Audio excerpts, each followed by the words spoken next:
So this might be the most valuable video I've ever uploaded on YouTube. I've been doing affiliate marketing for about 5 years now, and I've reached a stage where I'm making over $100,000 per month in profit consistently just from affiliate commissions. So if you're wondering if it's still worth it to start affiliate marketing today, then I can tell you 100% yes, it is worth it if you're able to focus and if you're able to commit. Affiliate marketing is a long-term game. You're not going to see money rolling in overnight. But if you're in it for the long term, then I believe that there's no better business model to start than affiliate marketing. Now, I'm not selling a course on affiliate marketing. The reason I'm able to make 6 figures a month in affiliate commissions is because I dedicate 100% of my time and focus to affiliate marketing, so I don't have time to also be selling courses. But here's the good news for you. You're gonna get everything you need, all the information and instructions you need completely for free in this video. First, I'm going to show you how to build your own affiliate marketing website using WordPress and Elementor, which is the best and most popular way to build websites. We're gonna start from complete scratch, and I'm gonna take you through step by step, click by click, how to build a simple but effective affiliate marketing website. We will only be using free tools to build and run this website, so the only thing you have to pay for is hosting, and I'm going to show you how to get hosting for less than $3 per month. And in the second part of this video, I'm going to reveal to you my personal affiliate marketing strategy that has allowed me to scale to over $100,000 per month. This includes how to find the best and most profitable keywords and how to craft optimized blog posts that actually rank on Google. And don't worry if you don't actually like writing blog posts. Nowadays we have amazing tools like ChatGPT that can do most of the writing for you. I'll show you exactly how to use ChatGPT to create unique and high quality blog posts that are also optimized for the keywords that you're targeting. I'll even give you the exact prompts that I use to get the most out of ChatGPT. So, if you are really serious about starting your own affiliate marketing website that makes you money, the best thing you can do is watch and follow along with this video. My name is Simon, and I'm very excited about what I'm about to show you. Let's get started.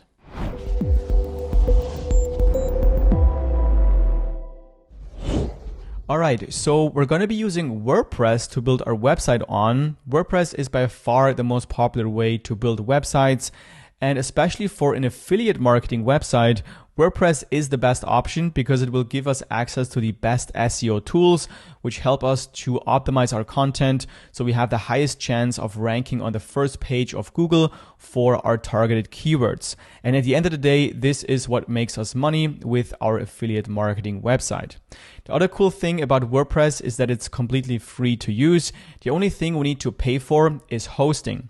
So hosting is basically renting some space on a server that runs 24/7. So we can have all of our website content stored on that server so that our website visitors can access our website at any time. And we're going to be using Hostinger as our hosting provider. Now, the reason I recommend Hostinger compared to other hosting providers is just because I had the best experience using them compared to other providers I've used in the past. Hostinger is very reliable, it's very fast, and it's also very easy to use, which is great for beginners. And at the same time, it is one of the most affordable options. You can actually run your website for as low as $2 per month, which is incredibly cheap. Personally, I recommend to go with the WordPress starter option here because this will give you some additional features like unlimited bandwidth or a free domain. The domain is basically the name of your website. So this will come down to $3 per month, which is still incredibly cheap. Now, to get access to the best prices for Hostinger, you want to use the first link down below in the description. This will take you to this site here. This is my special landing page for my audience. As you can see here, it says special deals for Madix Media audience. Basically, they gave me a better deal for you guys because I've been working with them for some time. I'm also going to show you how to actually decrease the prices you can see here by an additional 10% by using my discount code.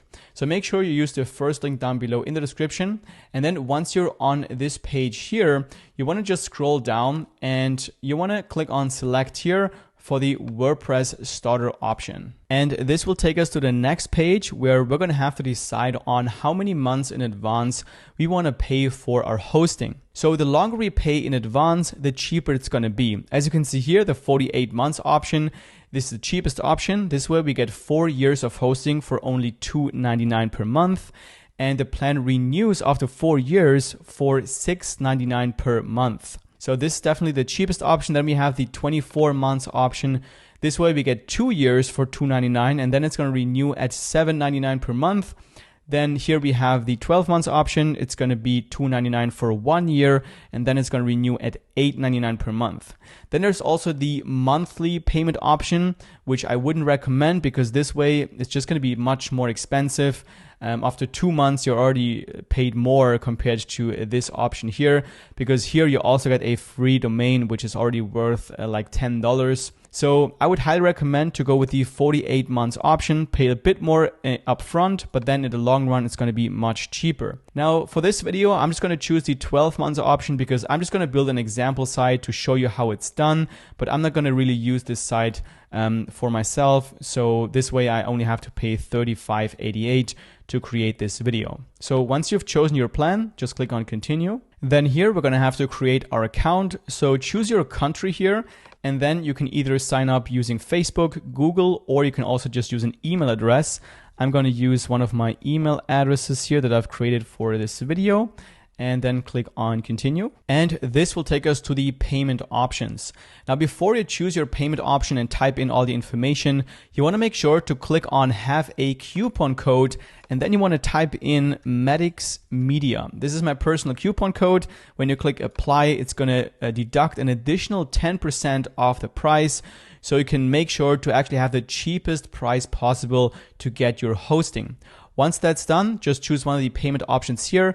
I'm personally going to go with credit card, type in your information here, and then click on submit secure payment. And by the way, Hostinger has a 30-day money back guarantee.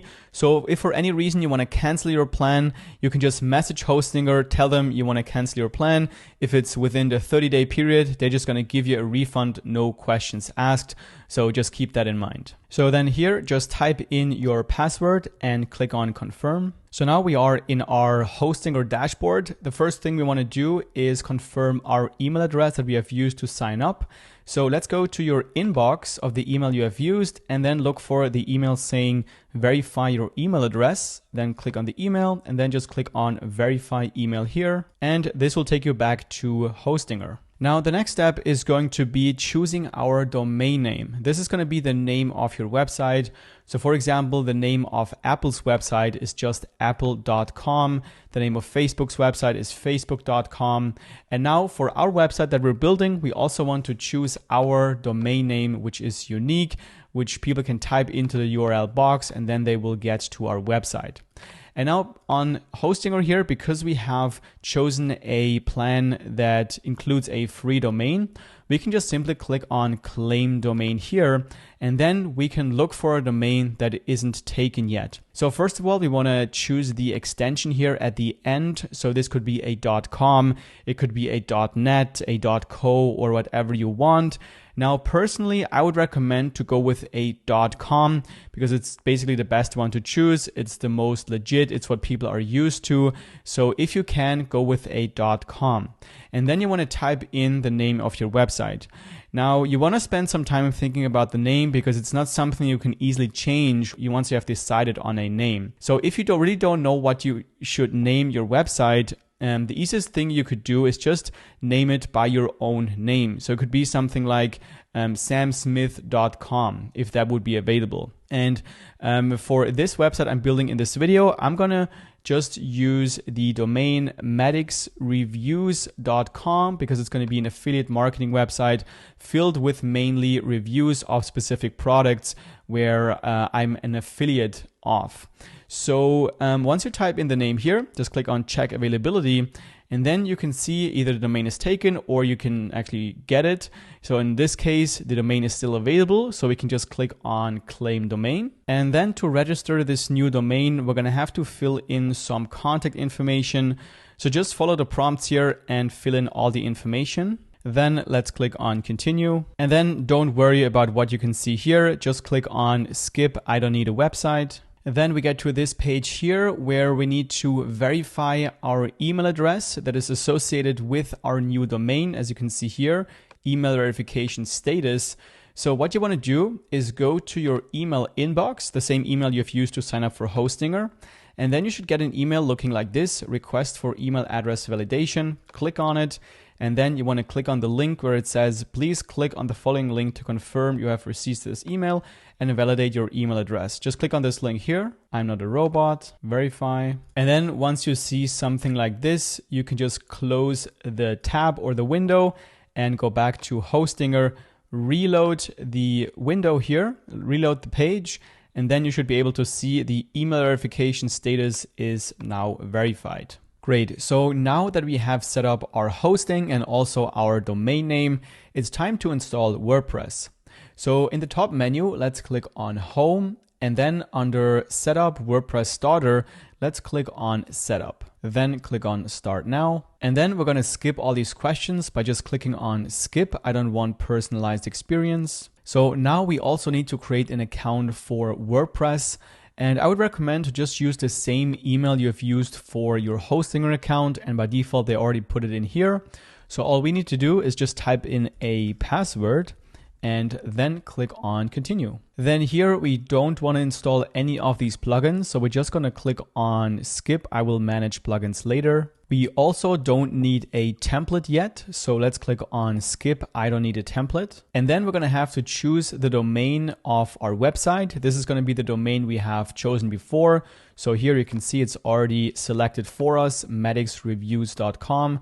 So I'm just going to click on select here. And then here we can also select the location of our server. This is the place where all of our website files will be stored. And the closer the server is to the person visiting your website, the faster your website will load. So if you know that most of your visitors are going to be coming from Europe, then you want to choose a server location here in Europe. But if you know that most of people will be in the United States, and then just choose United States. Also, if you're going to have an international audience, don't worry, just go with the default location. It's going to be fine, and click on finish setup. And then once WordPress has been successfully installed, we can go to our WordPress dashboard by clicking on edit website. So now we are inside of the WordPress dashboard, which is basically the back end of your website. Here is where you can control every part of your website. And throughout the video, you're going to get familiar with how to use WordPress. So don't worry if everything looks kind of overwhelming now. We're also going to clean up this whole dashboard here because there's a lot of things we don't need. So we're going to delete them in a second. But first, let me quickly show you how you can easily access your WordPress dashboard at any time, because that's already something many beginners get confused about. They don't know how to get to their WordPress dashboard. And you're going to be going here a lot, especially when you start building your website. So the easiest way to get to this dashboard is to just open up your browser, go to the URL box and type in your domain. So for me, this would be medicsreviews.com, and then type in /wp-admin and then hit enter. So WP-admin stands for WordPress admin, hit enter, and this will take you to your WordPress dashboard. Sometimes it will take you to a login screen where you can log in using your WordPress login credentials that we have set up before. So this is the quickest way. What you could also do is just to go through your Hostinger dashboard. So when you log into Hostinger, just go to websites, which is a new tab that will be created for you once you have a website. And then just click on edit website here. And this will also take you to your WordPress website. What I could also recommend is to just add this URL as a bookmark to your browser. So whenever you want to access your dashboard, you can just click on that bookmark and then it will open up your dashboard. Now, the next thing we're going to do is we're going to look at some basic settings here on WordPress that we need to change before we start building. And we're also going to delete a lot of things that come pre-installed with WordPress that we don't need, such as different plugins, different themes and stuff like that make everything kind of cluttered and makes it a lot harder to kind of navigate through your dashboard. So you're going to see that everything is going to look a lot easier and cleaner once we are done with that step. So we're going to start here on the dashboard. So just click on dashboard here on the top left. And then you want to click on screen options here on the top right and make sure all of these options here are unticked, which will just get rid of all of these windows that we just don't need. As you can see, it looks a lot cleaner here. Now later on, you can just add any dashboard boxes, but that's not something we have to worry about right now. Right now, we just want to have everything clean. Now let's move on to posts. Later on in the video, I'm going to explain exactly what the difference is between posts and pages. But for now, we're just going to delete everything here. So we have an example post. Let's just tick it here, make sure it's selected, then go to bulk actions, move to bin, apply. And then to really delete it permanently, you want to go to bin, and then you want to click on empty bin right here. And now we have 0 posts. Now we want to go to, we can also go to media. This is basically where all of your files and images will be stored.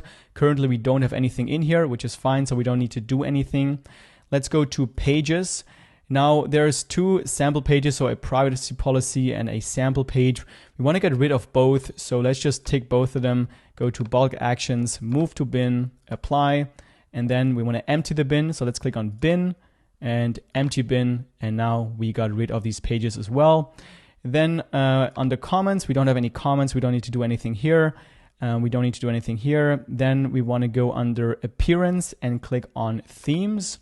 So as you can see, there's already 3 themes that are pre-installed with our WordPress account. We want to just delete all of them basically. So let's click on this one first, click on delete. Okay. The second one, delete. Okay. And then for the third one, we can't delete this one yet because we always have to have one theme installed. So we're going to leave this for now, and later on, once we install the theme that we're going to use, we're going to also delete this one here. Then let's go to plugins. And then as you can see here, there are already some plugins that come pre-installed with your WordPress dashboard. Most of them we don't need. So whenever you don't need a plugin, you just want to get rid of it because having more plugins will just lower the speed of your website, which is bad. So if you don't need a plugin, just delete it. So we're just going to tick all of the ones that we don't need. So we don't need this, we don't need the Hostinger one. We do need the Lightspeed Cache plugin. So we're just going to keep this one, but we're actually going to deactivate it for now. So let's just click on deactivate and let's just tick those again. And also the WP form. So also we're also going to need this one. So we're just going to leave it here. And then we're going to go to bulk actions. First of all, deactivate them, click on apply. And once they are deactivated, select them again, and then go to bulk actions, delete, apply, okay. And now we are just left with the Lightspeed Cache plugin and the WP Forms Lite plugin. Next, let's go to settings and general. Then here we can change our site title from just our domain to an actual title. So we're just going to name this one Medics Reviews. Obviously, you want to change it to your own website name. And then we could also change the date format, time format here. But the default settings are fine in my opinion. So I'm just going to click on Save Changes. And then we also want to go to permalinks here under settings. And then here we need to change the permalink structure, which is basically the default way our URLs will be created for our blog posts. So for example, this is a blog post on an example site. And here at the top, you can see the URL. This is kind of what we want. It just should be the domain of our website and then / and then the blog post keyword or the blog post name. Now by default, WordPress sets it to this link type, which is really ugly. So what we need to do to change this is just click on post name. So it basically adds the post name here to the end. But if we just use post name, we have this / here at the end. We want to get rid of this. So we're going to go back to custom structure. And then we're going to delete the last character here, the / like this. And then we're going to click on Save Changes. And from now on, we will have pretty URLs for our blog posts on the website. Then what I would also recommend is to disable the comments section on your website. So usually when you go to an article of a website and you scroll all the way down, sometimes you have the ability to comment something here under the post. But when you're starting a new website, most of the comments, or pretty much all of them, will just be spam comments, and you don't want to spend any time dealing with those comments. I would recommend is just to turn off the comment feature completely by going to settings and then clicking on discussion. And then here you want to untick this option, allow people to submit comments on your post. Just untick this option and then click on save changes here at the bottom.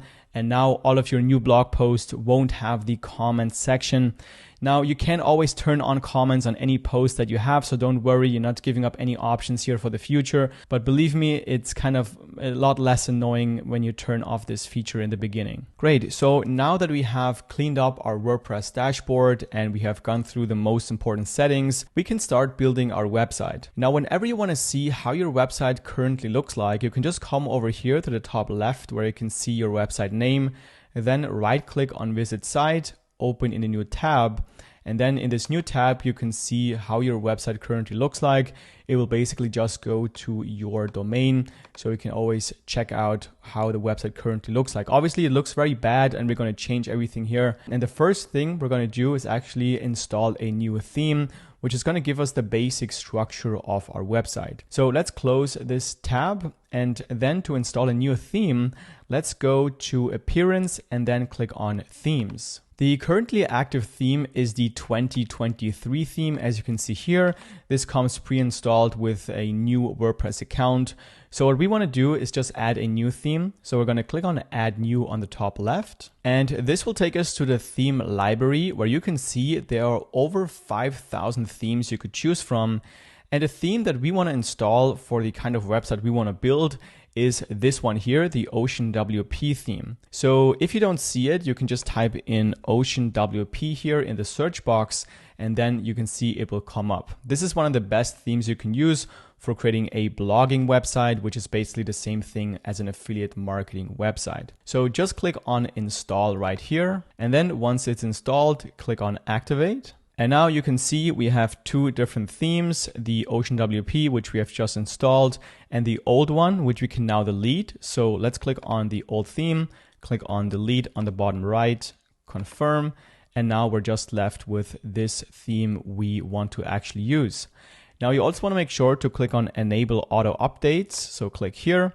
And that's everything we need to do. Now, the next thing we're going to do is we're going to add a few plugins that will make building our website a lot easier. So let's go to plugins here on the left side. And then you can see we already have two plugins that came pre-installed with our WordPress account. These are the ones that we didn't delete before. So plugins are essentially an extension to your website that give you additional features. Like for example, you could add a plugin that gives you the ability to add a chat function on your website, or that gives you some more design options. And that's one of the great things about using WordPress, is that pretty much anybody could code a plugin for WordPress websites. So that gives you virtually endless options of what you can do with your website just by applying or just by installing the right plugin. Now, a lot of plugins are free, and for this video, we're only going to use free plugins, but there's also some paid plugins as well. Now, to add a new plugin, we're going to just click on Add New on the top left. And then the first plugin we're going to install is called Elementor. So let's type in Elementor here in the search bar. And then it's going to be this plugin right here. This is like a visual page builder that allows us to use drag and drop when creating our website, which makes everything very, very easy. And this is also the most popular page builder for WordPress. So let's click on Install now. And then the next plugin we're going to install is called Ocean Extra. This is like an extension for our theme that we have installed before that gives us a few more design options.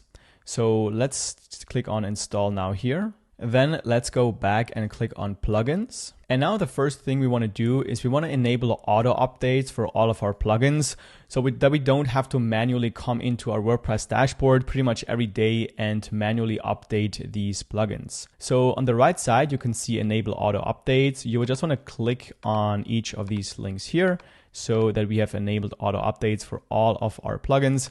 If you don't see this option, you want to go to Screen Options here, and then you want to tick this option, Automatic Updates, and click Apply. And then you should be able to see this button right here. And then with plugins, you can basically have them deactivated or activated once you have them installed. And you can always notice if they are activated by looking at the background of the plugin. So here we can see it's this light blue background, and we can also see a button that says deactivate. This means that this plugin is currently activated, and all the other ones that have a white background, they are not activated. Now to activate the plugins, we could simply click on activate right here, or we could also select multiple ones. Like I'm going to select the ones we have just installed and then go to bulk actions, activate, and then click on apply. Then just simply close these windows here that show up just to make things look cleaner again. So these are all the plugins that we need for now. Throughout the video, we're going to install a few more plugins to build our website, but we're going to install them as we go so that you understand the exact purpose of each plugin that we're going to use. Now, before we move on building our website, I want to give you a quick overview of the website structure so that you understand exactly what we're actually doing. So an affiliate marketing site has two main pages. It has the home page, and then it has the blog page with all of the blog posts. And then usually there's also an about page where you can talk about the website or the business. And then you can also have a contact page where people can just fill in a form and contact you. Sometimes there's also other pages, like for example, different categories that you could add also to the navigation menu. But these are basically just a specific summary of some of the blog posts that belong to this specific category. Now you could also add a resources page or different things. And I'm going to show you how to do that, but we're just going to build the basic structure, which is everything you need to make money with your affiliate marketing website. Because the money is actually here in the blog posts. So I'm going to go to the next slide here, where I kind of illustrated how the website works and how you actually make money with this website. So as you probably know, blog posts are just informational posts where people can read them and then they get some information that they were looking for. So what we want to do with our affiliate marketing website is we want to create blog posts about topics that actually lead to a customer buying something. So for example, when somebody types in best email marketing tools, they're looking for an overview of the best email marketing tools. So then we're going to write a blog post, a roundup of, let's say, the 7 best email marketing tools. And then for each tool, we're going to sign up for the affiliate program of that specific tool. And then we're going to add our affiliate link to the blog post. And when somebody clicks on that link, we may receive a commission.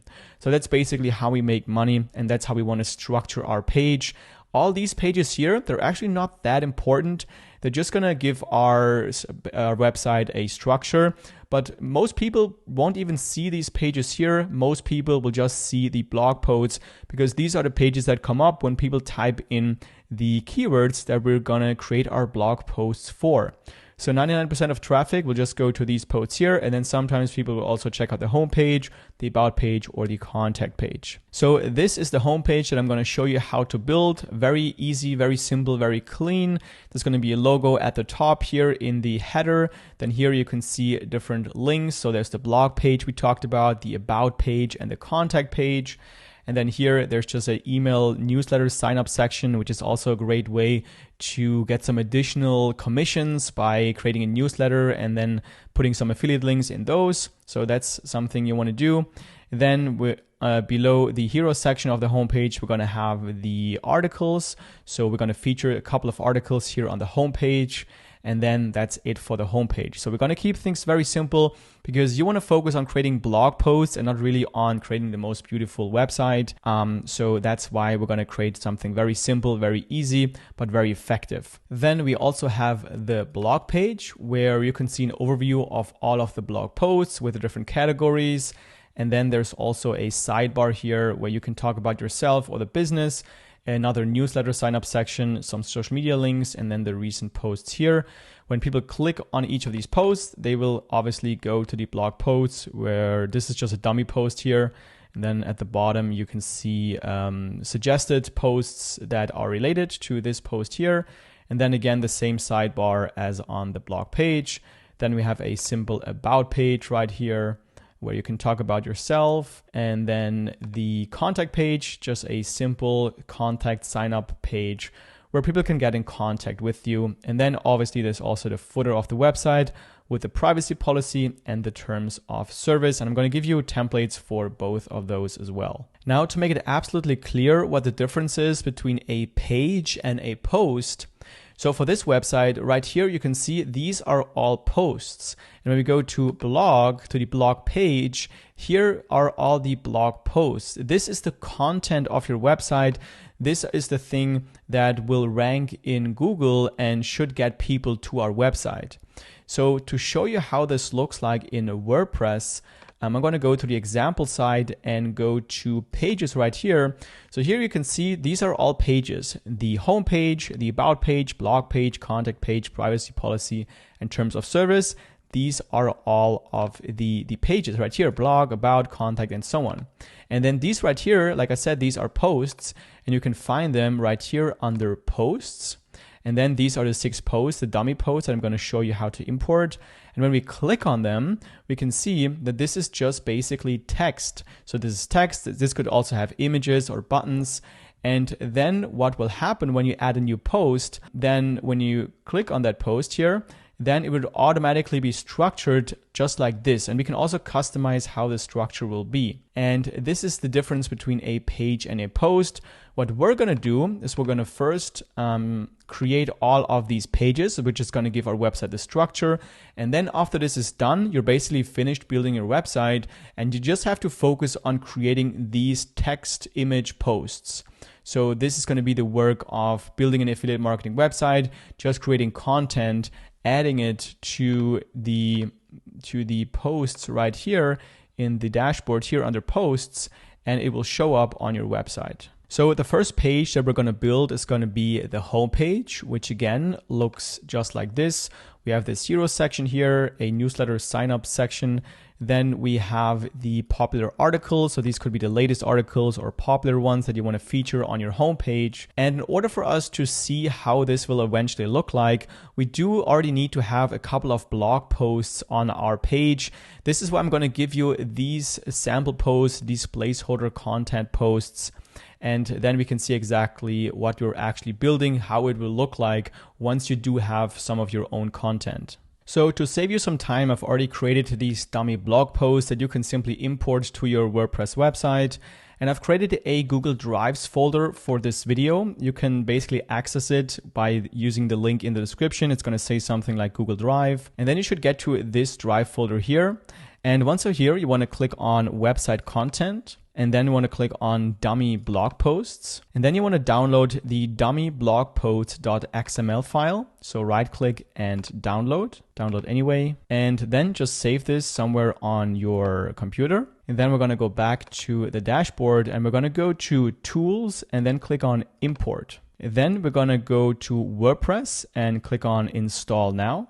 And then let's click on Run Importer. And now we're going to drag and drop the file here into this window, or you could just click on Choose File and then find it there.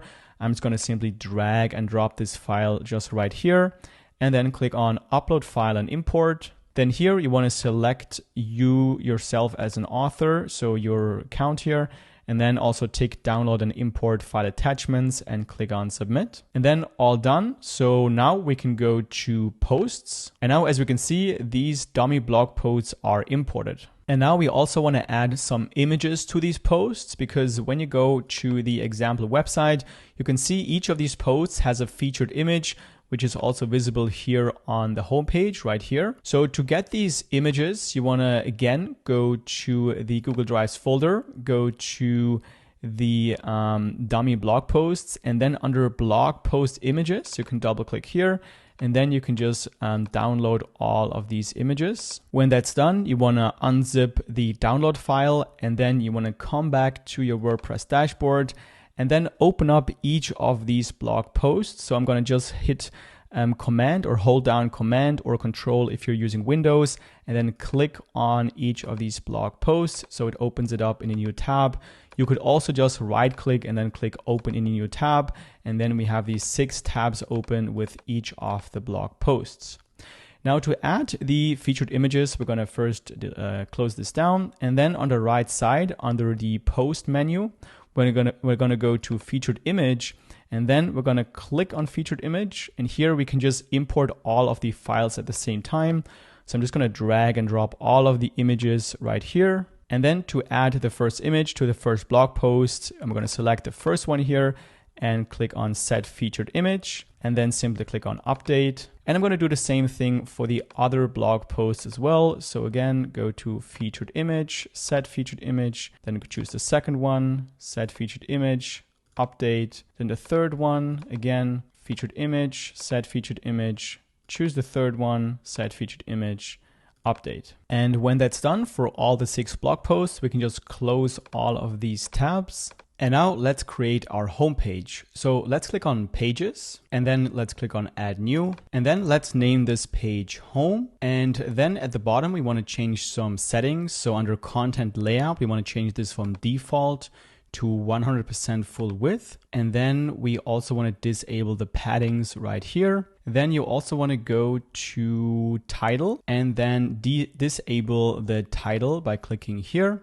And then you want to click on publish. Again, publish. And now we can look at how this site currently looks like by right-clicking on view page and then opening this up in a new tab. Then we can open up this tab and we can see this is currently how the page looks like. It's basically an empty page. But when we look at the URL here at the top, we can notice that it has a /home at the end of the URL. So when we delete this section of the URL and just hit enter and actually go to our domain, which our homepage should show up for, we can see another page actually shows up. So what we need to do is we need to tell WordPress that we want to have the other page we've just created, this one, as the home page. So let's go back to the dashboard by clicking on this icon here at the top left. And then you can see here under pages, we have the new page created, the home page. And now what we need to do is go to settings and then click on reading. And now we want to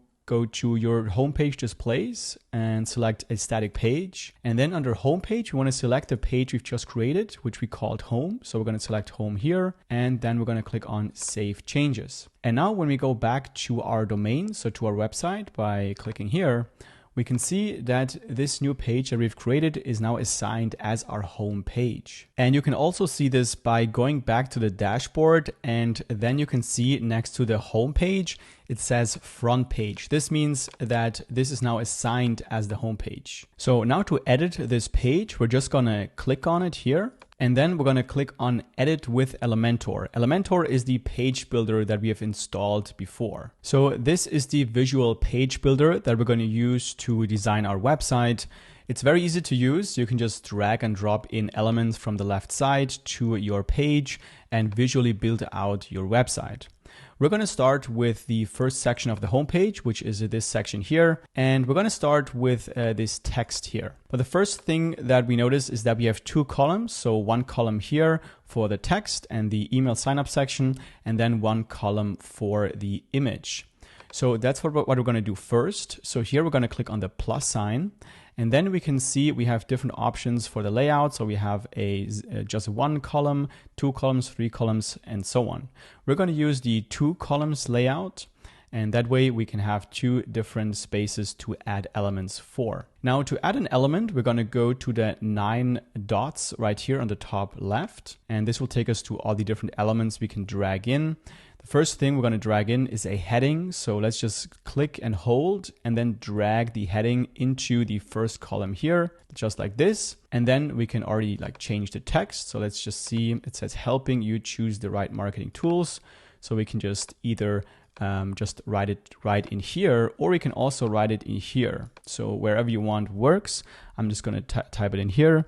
So helping you choose the right marketing tools. Obviously, you can just type in whatever you want, whatever kind of website you want to build. The tagline is going to be a bit different. Now, the next thing you notice is that the color of the text is actually blue, which is the default color that comes with a new website. And if you look here, the color is actually like this very kind of like this almost black, but it's a bit more gray as well. So we want to change the color. So what you could do is when you click on this element here, you could go to Style and then go to Text Color and then change the color right here. But you don't want to change the color for each single element. What we want to do is we want to set up some global colors, basically our default colors for the entire website, so that when we add new elements, then we always have the same color that we want for our website. And that also makes it easy to change the colors later on once the website is finished. So to set up our default colors, we want to go to the hamburger icon here on the top left, and then go to Site Settings. Then go to Global Colors here at the top. And then here we can see the default colors that are currently active. So we have this blue that we've seen here with the text, which is the primary color. Then we have a secondary color, a text color, and then also an accent color. And then we can also add some more colors here at the bottom. So now we want to define what kind of colors we want to use for our website. Now for the example website that I'm going to build here in this video, I've used this green here as an accent color. And then for the text colors, I've just used this very dark gray. And then for the bottom, I've also used some kind of dark gray as well as the background here. So a very simple color setup, which I'm going to recommend to you to use a simple one when you're starting out. You can always change this later on for your website. Now, the easiest way to set up your colors is by going to a site called coolors.co. I'm going to leave all the website links and tool links down below in the description. And then here, click on Start the Generator, and then you can set up your colors here. Now, I'm going to simply do 3 different colors. So I'm going to click on the X twice, so we only have 3 different colors. And then what you can do is just hit the space bar on your keyboard, and then it will just generate different color palettes that you could use for your website.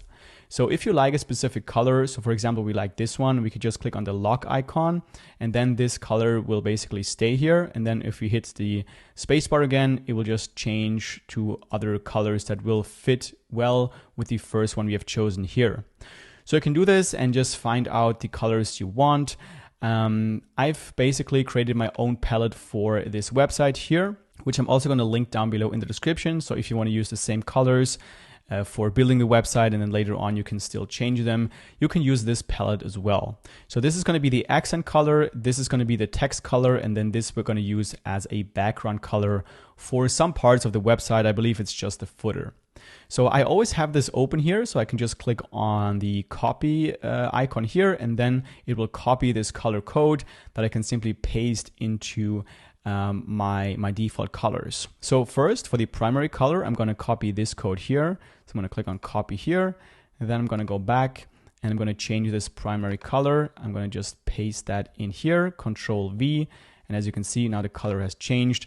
I'm going to use the same color for the secondary color as well, and also for the text color, just to keep things simple. Like, you don't want to do too many complex things when you're just starting out building a new website, especially if you're a beginner.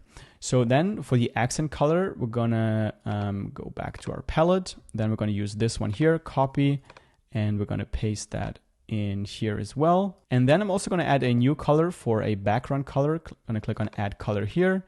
Then I'm gonna name this one Background number 1, and I'm gonna copy this last color by clicking here, going back, and then choosing the color like this. And that's everything we need to do. So these are the colors I'm going to use. I'm going to click on Update here at the bottom to save this. And you can also see that the heading we've added before, the color has now also changed to the default primary color we have set here. Now, what we also want to do is define our default fonts for the website.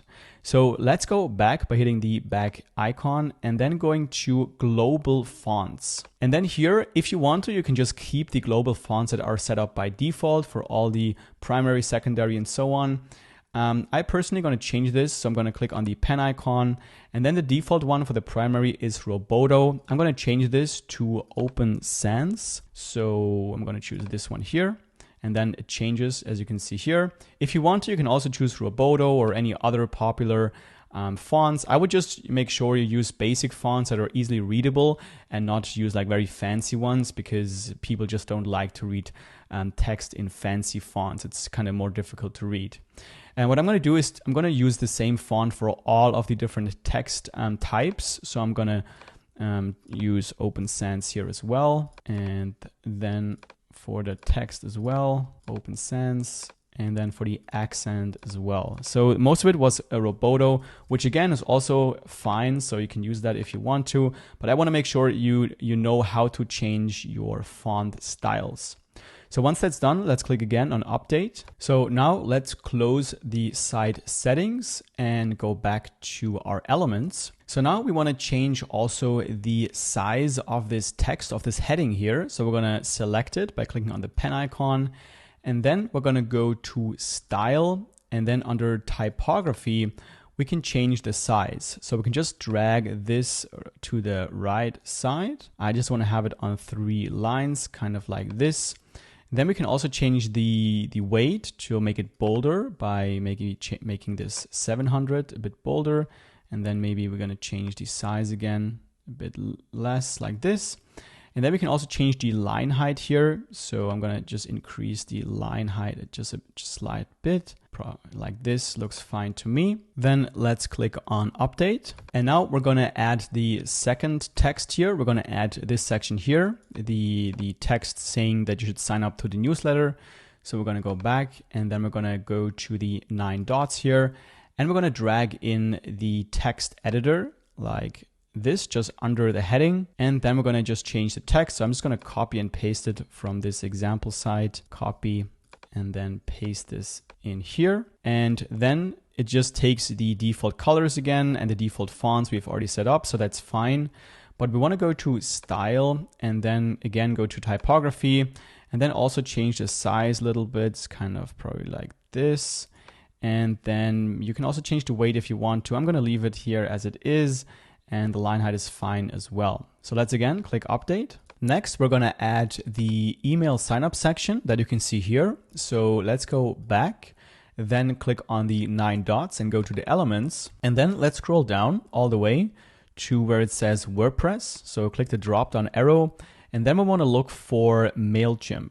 So here we go. Here is MailChimp. We just want to click and drag this below the text. And then here we want to do some adjustments. So we're going to first delete the title here. Then we're going to delete all of the text, because I just want to have the email signup section and not any text above. We're also going to delete the accept GDPR terms section.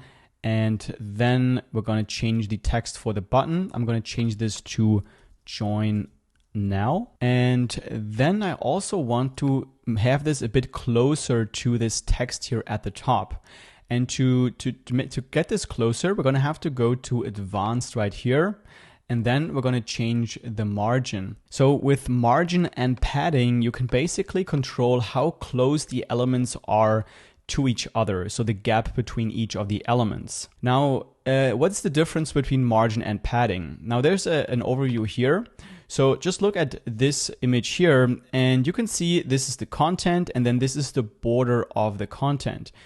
For example, here, this is the content, and then this line here is the border of the content. Now, when you increase margin, it will add spacing outside of this border. If you add padding, it will add spacing inside of the border.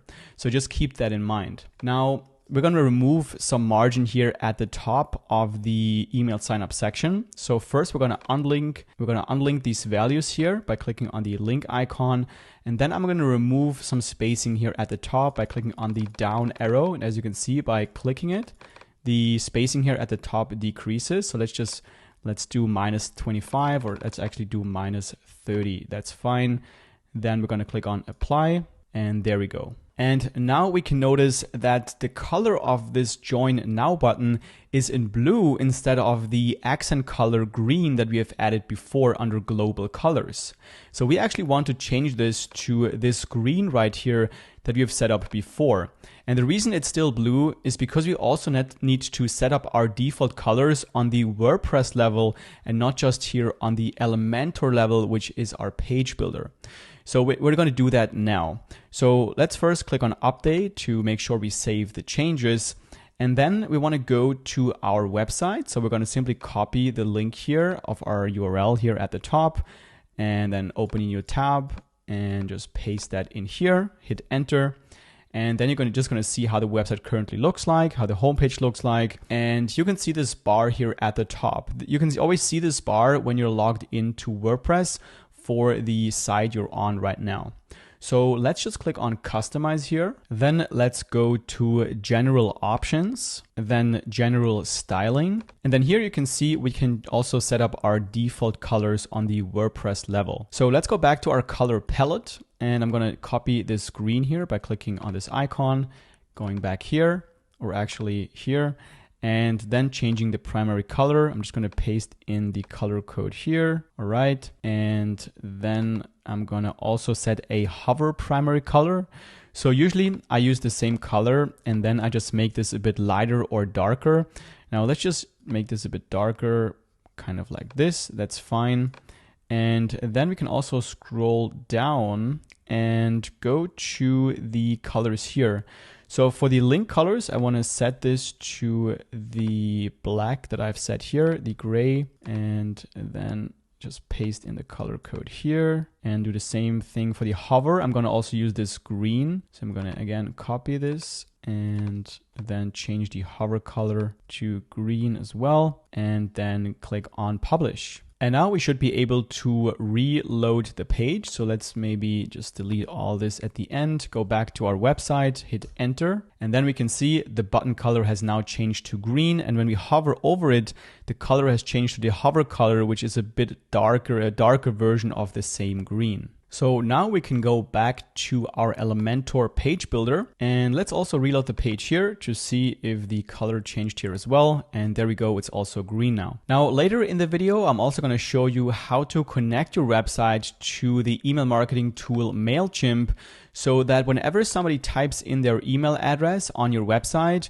it will go to your email list on MailChimp and you can send them out email sequences or newsletters and so on. So for now, we're going to leave it at that, but later on, we're also going to connect it so that this sign up section actually works. Now, you don't need to collect any emails on your website. So if you don't want to, you can just right click here on the pen icon and then just delete this email marketing section. So next, we're going to create the second part of the hero section, which is adding the image here.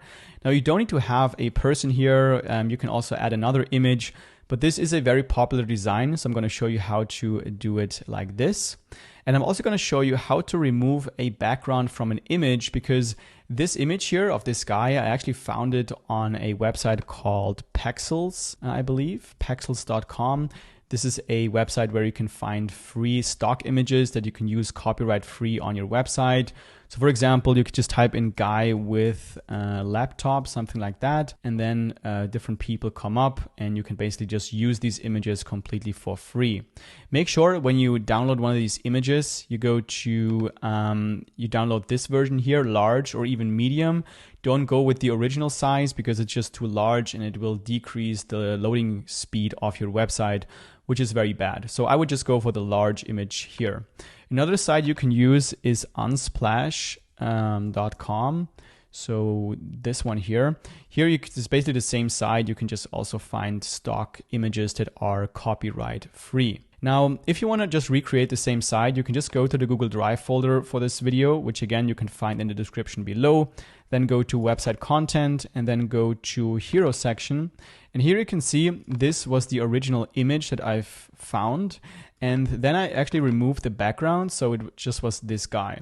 So the tool that I've used to remove the background very easily is I've used canva.com. I'm going to leave the link to this down below in the description as well. It's a very nice design tool, very easy to use. So I've just uploaded the image of this guy here. And then I would click on edit photo and then click on background remover here. But as you can see, this is a pro feature, meaning you have to pay for Canva. I believe it's like $10 a month to be able to access this feature. I think there's also a free trial, so you could just use the free trial, then remove the background and then download the image, and then you don't have to pay anything. But when you remove the background, you want to click on share and then go to download and then make sure you take the transparent background option and then click on download, and then you get this file basically without the background. Now, if you want to get another free tool, there's also this website here, remove.bg, and there you can also remove backgrounds. So I'm going to show you quickly how this works. So I'm going to just drag in this image here, and then it will automatically remove the background, and you can download the image for free. If you want to have it high quality, then I believe you have to pay something as well, but it's very little. So that's basically how it works. So let's go back to our website here and let's add the image. So let's go to the 9 dots here and then look at the elements. And now we want to add an image. So I'm going to drag in the image from the left side, put it here. And then to change the image, I'm going to just click on choose image. And then I'm going to drag in the image I have created. So I'm going to just drag this in here. Once it's uploaded, click on select. And now before we do anything with this image, let's just align both of these columns here in the center. So we're going to click on the section here. We're going to select the section. And then we're going to go to vertical align and change it from default to middle. And this way we have both of the elements here in the center. And now when we go back to the example page, we can see that there's like a gradient in this hero section going from the bottom all the way to the top. So it starts here at a light gray color and then goes all the way to the top to a white color. So we want to add that as well. So we're going to go back and then we're going to again highlight this section or select the section. And then we're going to go to style and then click on this gradient icon here. Once we click on it, we can select the gradient colors. So for the first color, we're going to select a white, so a complete white with the code 6Fs. And then the second color, we're going to change this to a light gray. So we're going to do something like this. That looks fine.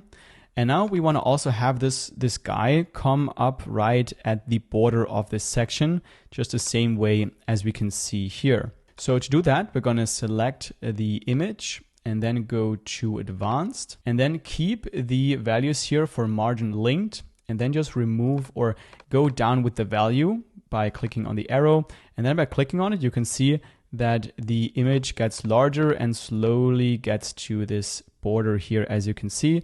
So maybe one more, maybe, yeah, just like this. Now, if for some reason when you add the gradient stops here and doesn't go over the whole width of the page, then you want to make sure to select the section and then you want to turn on stretch section here under layout. So go to layout and then click on turn this on, stretch section, and then it should look just like what you can see here. So now we're done with the first part of the homepage and we can move on to the second part, which is this one here, the popular articles section, where we just feature a few blog posts. And in order for us to create this nice layout, we need to install a plugin. So let's come back here and then let's go back to our WordPress dashboard by going to the icon here and then going to exit. But before you actually click exit, make sure you update your page so all the changes are saved, and then click on exit. And then you can simply click on the WordPress icon here, and this will take us back to the WordPress dashboard. So now let's go to plugins, then click on add new. And then the plugin we're going to use is the post grid. So we're going to type that in the search bar and it's the first one that comes up. So let's click on install now, then activate. And then we can just scroll down and click on save changes. And now let's go back to plugins and look for our plugin, which is this one here. It's already activated, but we also want to enable auto updates. So let's click on enable auto updates here. And actually, let's also enable it for this plugin here, the WordPress importer, which we have used to import our dummy blog posts. So now that we have the plugin installed, we can go back to our homepage by going to pages. And now, as we have already used Elementor, we can just go and click on edit with Elementor, and this will take us back to our editor. So now let's first create the new section by clicking on the plus icon here. Then this time it's just going to be a one column section. So we're going to click here. And now let's go to our elements by clicking on the 9 dots. And now we want to use this element here, which is the TPG grid layout, Because we have installed the plugin, we can now see this element. So we can now drag this inside of our section. And now we can already see that our posts basically show up here. Now we want to go into some of the settings. So here for the layout, we're going to keep the layout 1. Then we're going to click on settings. And for field selection, we're going to deselect a few things. So let's deselect the section title and also the metadata. Then let's open up this excerpt content menu and decrease the number of characters that should be shown as the preview text here to, let's say, 170 should be enough. And then we also want to click on the read more button. And I'm going to change for the button style from the default style to only text button. And then read more is fine. And I also want to have an icon. So I'm going to activate the icon here. And I'm going to choose an icon by clicking here. And then I want to have something like an arrow. So let's maybe choose this arrow here. Click on insert. And this will insert this arrow here. Then let's go to the style settings by clicking here. And then let's click on the read more section here and change the text color. So I want to have this in my accent color, which is green. So under text color, I can just click on this globe icon and then all of my global colors will show up. And I'm just going to choose the accent color we have already set up. And then as you can see, it will change to this green. Now we can also go to post title here. And this is about the title. And as you can see, when we hover over the title, it's actually blue. And we want to change this to our accent color. So under post title, let's switch from normal to hover. And then here we can define the hover color. So I'm just going to click on the globe icon again and choose my accent color. And then we can see when we hover over the title, it changes to green. Next, let's click on card. And then we're going to add a radius for the post, like the blog post cards here, this entire thing. So we're going to just go to card border radius, leave these values linked, and then we can just click on the up arrow and then change this to, let's say, 20. And this will add these rounded corners, which looks a lot better. And then we also want to add a box shadow, just like you can see here. And we can do that by just clicking on this pen icon next to the box shadow. And that's everything we need to do. You can also change the values of the shadow here, but I think it already looks pretty good. So that's how I'm going to keep it. Then we might also want to change the text size of the title and also of the preview text. So let's scroll up and first go to the post title. Then we can look for typography right here. Click on the pen icon. And then here we can change the size. So we can make it bigger or smaller. I think I'm going to make it a bit larger. I think this looks pretty good.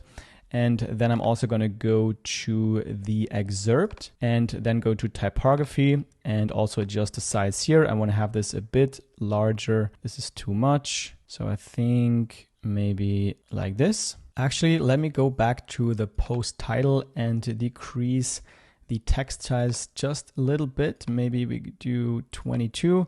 Okay, now I think that looks great. So to save this, just click on update. And now the only thing that's missing is the title for this section, just something like this, like popular articles or recent blog posts, something like that.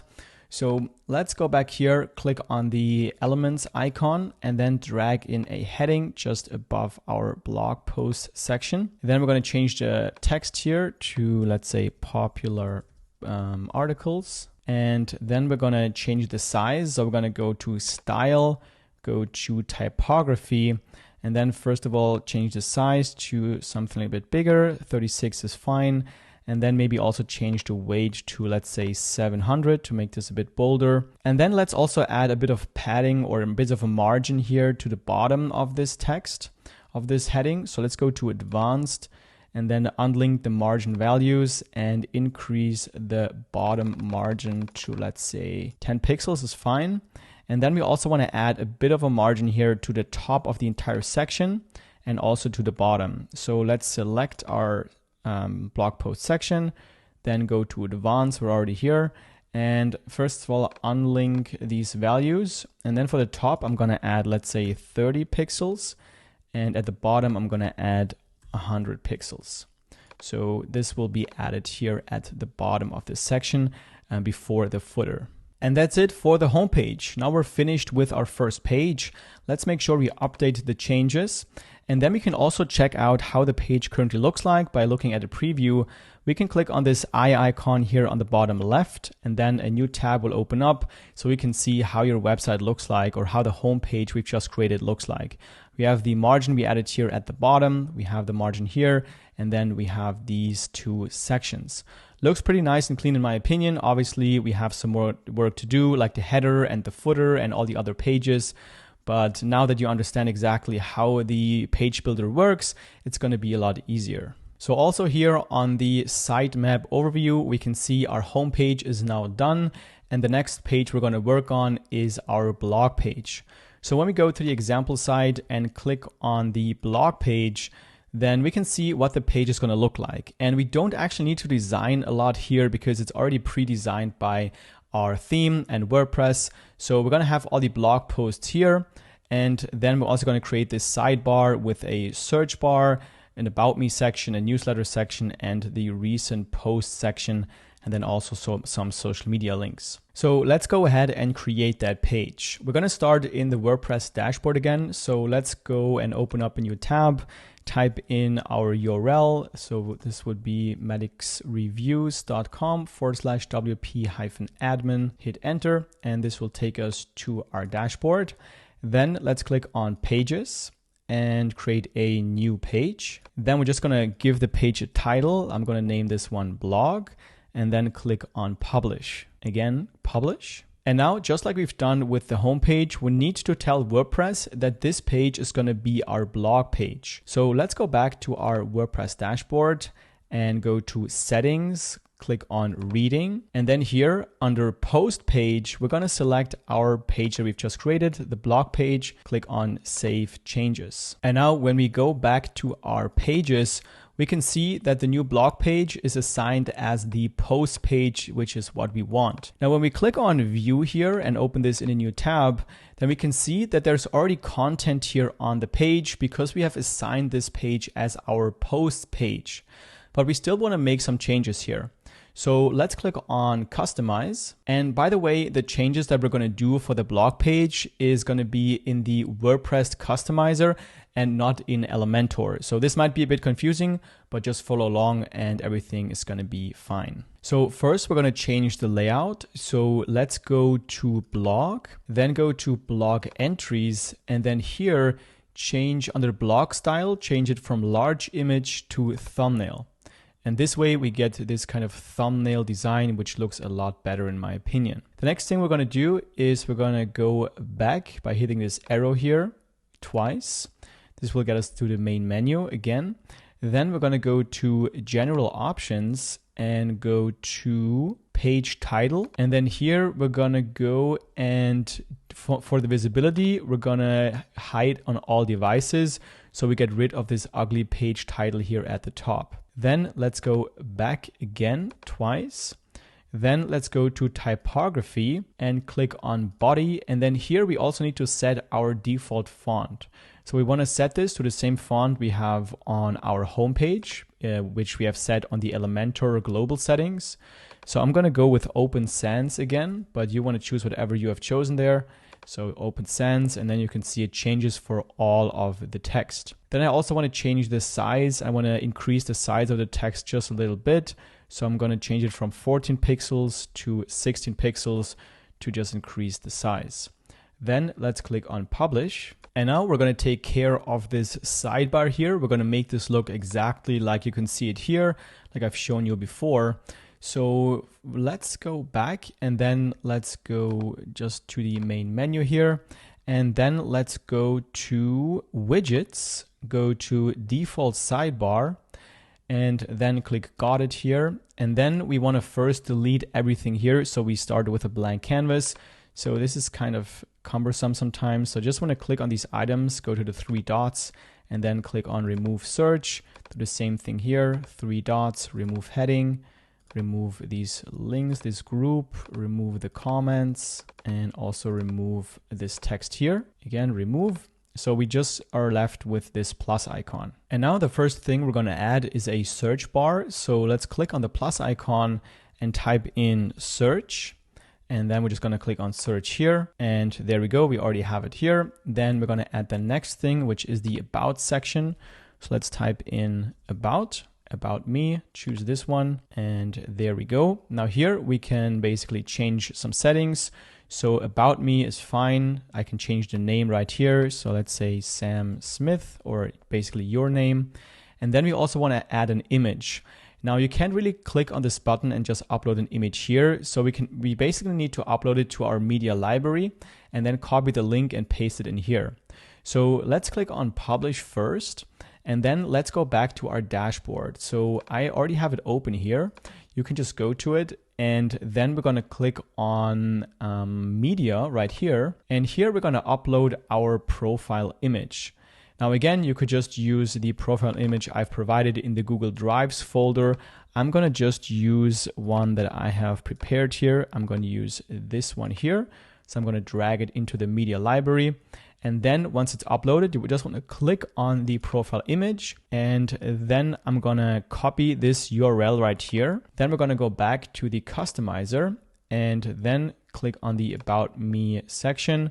And then just paste in this URL here, paste, and just like that, it has now changed. Then you can also add a description here if you want to about yourself. So I'm just going to copy and paste it from this example page here, paste that in here. And then you can also add some social links just below this text. So you can just paste those links in here. So for your Facebook page, you want to just add your link. So I don't really have one, but I'm just going to type in the Facebook URL. And once you type in a URL here, the Facebook icon will already show up. The same with Instagram, LinkedIn, or all the other social media pages. Just paste in the URL to your LinkedIn or whatever you want to add, and then it's going to show up here at the bottom. Then I want to add the newsletter sign up section. So let's scroll down, click on the plus icon once again, then type in mail. So the MailChimp widget will come up. Let's click on it. And then you can see this sign up section here. So I'm also just going to copy the text. So just going to copy the text here, paste it into this text box, which will show up here. And then I don't want to have them accept the GDPR terms. You can if you want to. I'm just going to delete it. And then this part will be gone. And then for the last part of the sidebar, we're also going to add the recent posts. So let's click on add block, then type in recent. And then we want to do recent posts right here. And there we go. That's all we have to do. Now the most recent posts will show up. Now, if you want to show more posts here, I would actually show more. So I would just change the number here to something like 6 or even more if you want to. But I think 6 is fine. And that's all we need to do. Let's click on publish. And now I also want to change the text size of the sidebar titles and also of this text here. So to do that, we're going to go back to the main customizer menu, then click on typography, then go to first, we're going to do the heading. So we're going to click on sidebar widget heading. And here we're going to change the heading to, let's say, 18 pixels. And then we're going to go back and also select the widgets here. And then we're going to change the font size to, let's say, 15 pixels. And this will increase the text size here as well. You can have it a bit smaller if you want to. Maybe 14 is fine as well, just like this. All right, let's again click on publish. So that's it for the blog page. We're pretty much done already. And we've also already taken care of this sidebar, which will be not only shown on the blog page itself, but also on the blog post. So when you click on one of these posts here, then you can see that on the right side, the sidebar will be visible as well. So when we go back to the overview here, we can see we are already done with 2 pages, the home page and the blog page. And now we're also going to really quick look at the layout for our blog posts. So how the page looks like when somebody clicks on a blog post. So let's come back here, and then we're already in the customizer. If you don't know how to get here, you can just type in the URL of your website. And once you're logged into WordPress, or if you're logged in, you can see this bar here at the top. Once you see this, click on customize, and this will take you into the WordPress customizer. So we're going to click on blog. And then now we've already added the entries. Now we're going to add the single post. So now this is how the single post page currently looks like. We have the featured image of the blog post, the title, the metadata, and then the content here. The sidebar we already have created here, as you can see. And then at the bottom, we have the posts that are related to the post that we are just reading. So as you can see, this already looks pretty good. So we don't actually need to do a lot here. The only thing that I want to do is I want to do some changes here to the metadata. So we're going to go to the meta section here. And what I want to do is I want to deselect the comments and maybe also the category. If you think it's important, then you can just leave it here. I'm going to probably deselect it. And then for the date, I'm actually going to delete the date. I'm going to disable it. And then I'm going to change it to modified date. So whenever you update your blog post, then the date will be updated as well. And that's actually the only thing that we're going to change here. Now, I also want to show you how you can change this name here that shows up for the author of this blog post. So let's click on publish just to save the changes. Then let's go back to our dashboard and click on users here. And then we can see we only have one user so far. This is going to be your own account. So let's click on it and then let's scroll down. And then here under nickname, we can just change the name. So let's say it's Sam Smith. And then we also want to change the display name publicly as. We want to change it to Sam Smith. And then we're going to click on update profile. And now when we go back here and reload the page, we should be able to see that when we click on one of these blog posts, that the name here has now changed to our new name. So next, let's take care of the about page. So just to show you how this page is going to look like, we're going to go to the example page, click on about in the navigation menu, and then you can see how the page is approximately going to look like. As you can see, it's a very simple page because it's really not that important to spend too much time on these pages or even the text that you're going to add here because people are not even going to see it. You don't even have any traffic yet. Once you have enough blog posts and you have some traffic on your website, then you can spend some more time perfecting your about page. But for now, you just don't want to spend too much time on these things that in the beginning don't really matter. So I'm also going to show you, by the way, how to easily create a customized, personalized text here for your about section using the ChatGPT AI tool. But first, let's create this page. So we're going to start again in the WordPress dashboard. We're going to click on pages and then we're going to add a new page here at the top. We're going to name this page about. And then under content layout, we're going to go with full width. We're going to disable the paddings here. And then under title, we're going to disable the title and then click on publish. Confirm publish. And then already from here, we can click on edit with Elementor. And then we're going to add a section. So I'm going to click on the plus icon, add the single column section here, and then go to the elements and drag in our heading. Then I'm going to change the text to about me or whatever you want to have it titled. And then I'm going to change the size. So go to style, typography, size. I'm going to do 36 again as the title size. And the weight is going to be, let's say 700. And then let's go back to our elements and drag in the text editor just below the title. And now we need to come up with a nice about me section. Now, the way I did this for the example site, like this text, I just used ChatGPT, which is a tool that I'm going to show you more about later when we get into writing your blog posts. So this is a free tool. You probably have heard of it. I'm going to leave the link to this down below in the description as well. It's a very cool AI tool that can basically write a very well-written text for you. So we're just going to ask it to write an about section for our website. So I'm going to type in something like, please write me my about section for my, let's say, blog website. And then we're also going to give this AI tool some information about ourselves. So it's actually personalized. Here's some information about me and things that I'd like to include. So I just came up with a few things that I want to have included in the About section, like I have 5 years experience in online marketing. Every week I test new marketing tools and review them on my website, and my goal is to help you find the perfect marketing tool for your business. Now you can add as many things you want to add here as you want, but for the sake of this video, let's just use this and then hit enter. And then ChatGPT will basically write your About section for you. You can basically copy paste this, or you can, you probably want to read through it and make sure it's actually truthful to you and your website. But this is going to give you a basic structure that you can use, and then you can basically rewrite it however you want. But for this video, we're just going to use this. So we're just going to copy the text here, copy, and then go back and paste this in here. And just like that, we have our About section. Now, obviously, you want to change all these things in the brackets here. So I would change this to the blog name, Maddox Reviews. And just to make this a bit easier to read, we're going to just drag the text box just a bit to the left side. And then you also want to go in here and make sure you add some spaces here. Maybe you also want to make some sentences bold. Like let's say we want to make this sentence bold because it's kind of important.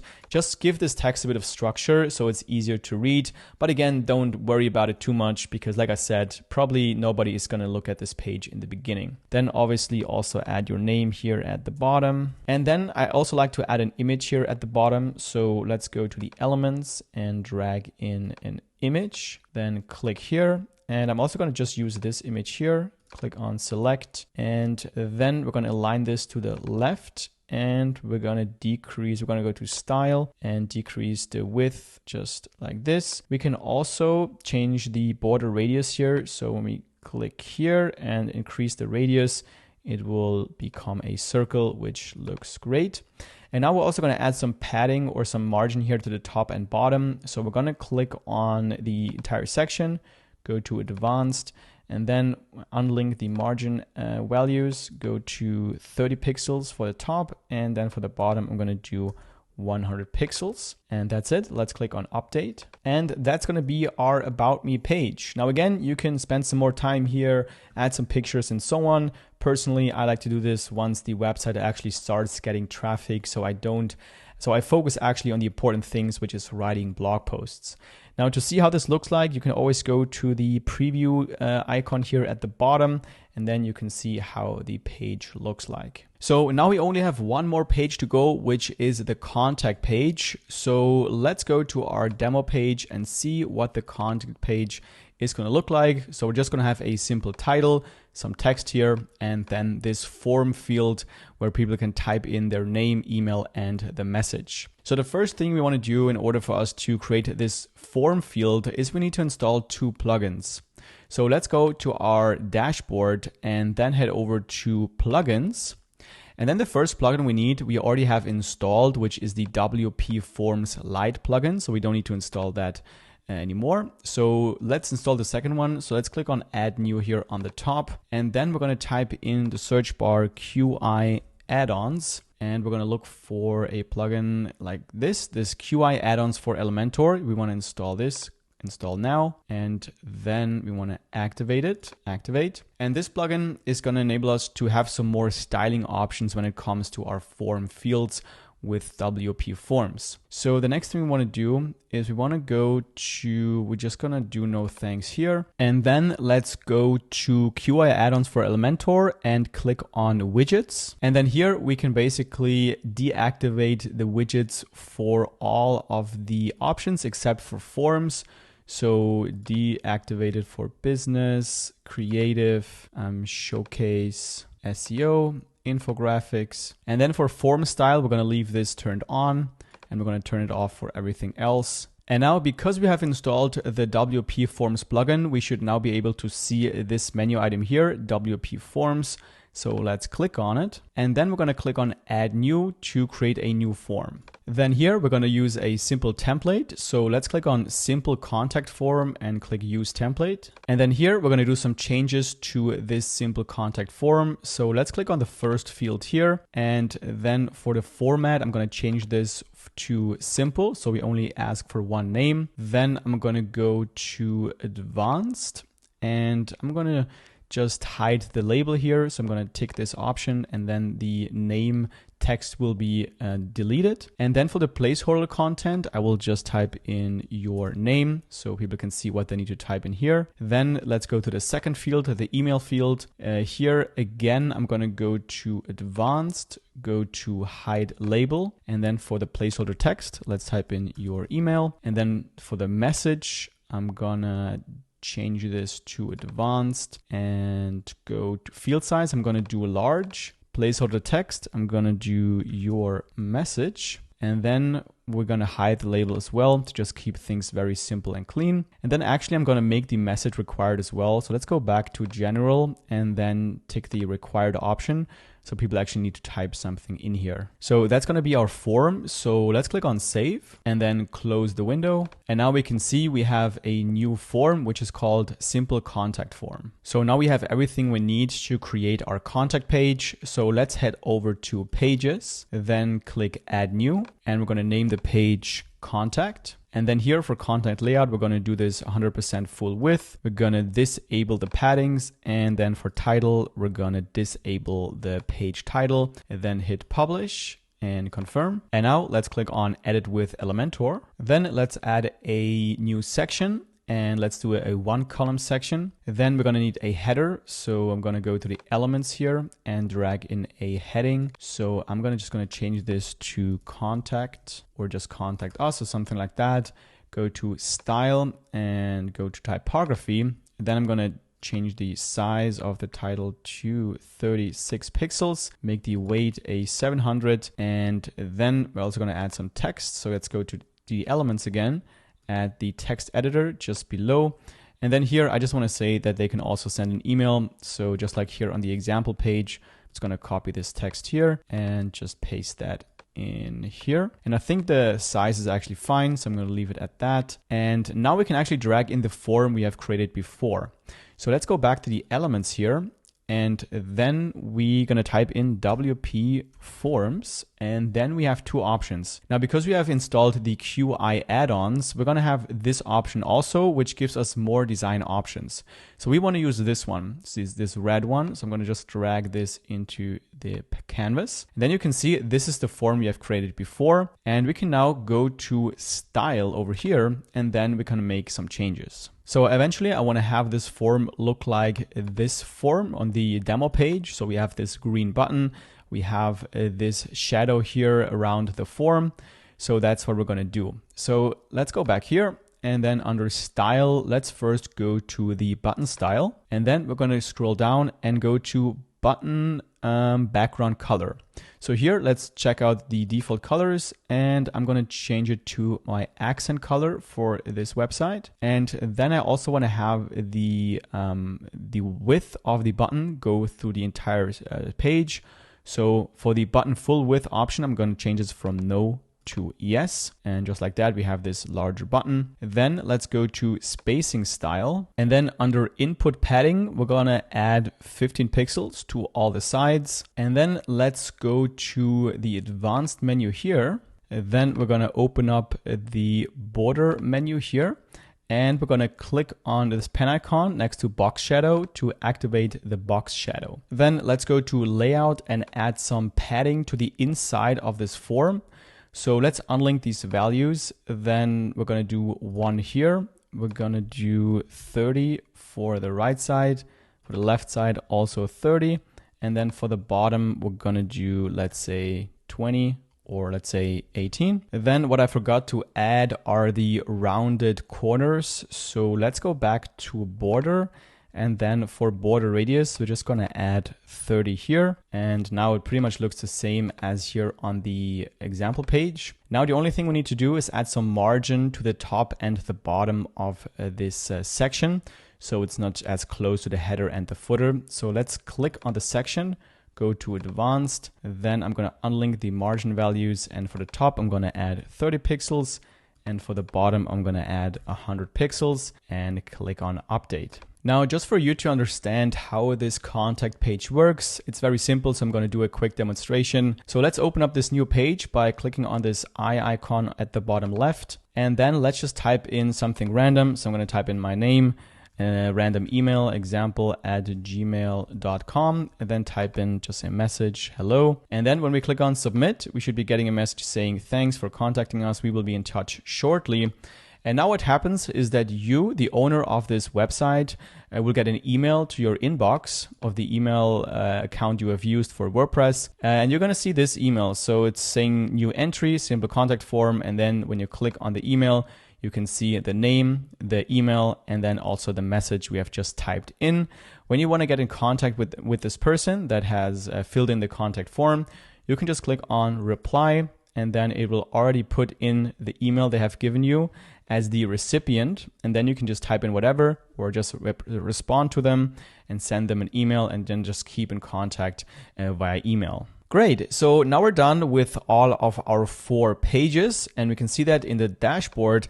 We can see under pages, we have an about page, a blog page, a contact page, and the home page. When we visit the website by hovering over the website name and then right click open in a new tab, then we can see this is the home page, but there's still one thing missing, which is the header here at the top and the footer. So what we're going to do now is create a header, which looks like this, where we have the logo here on the left side, and then we have the navigation links here on the top right, which will take us to all of the other pages we have created.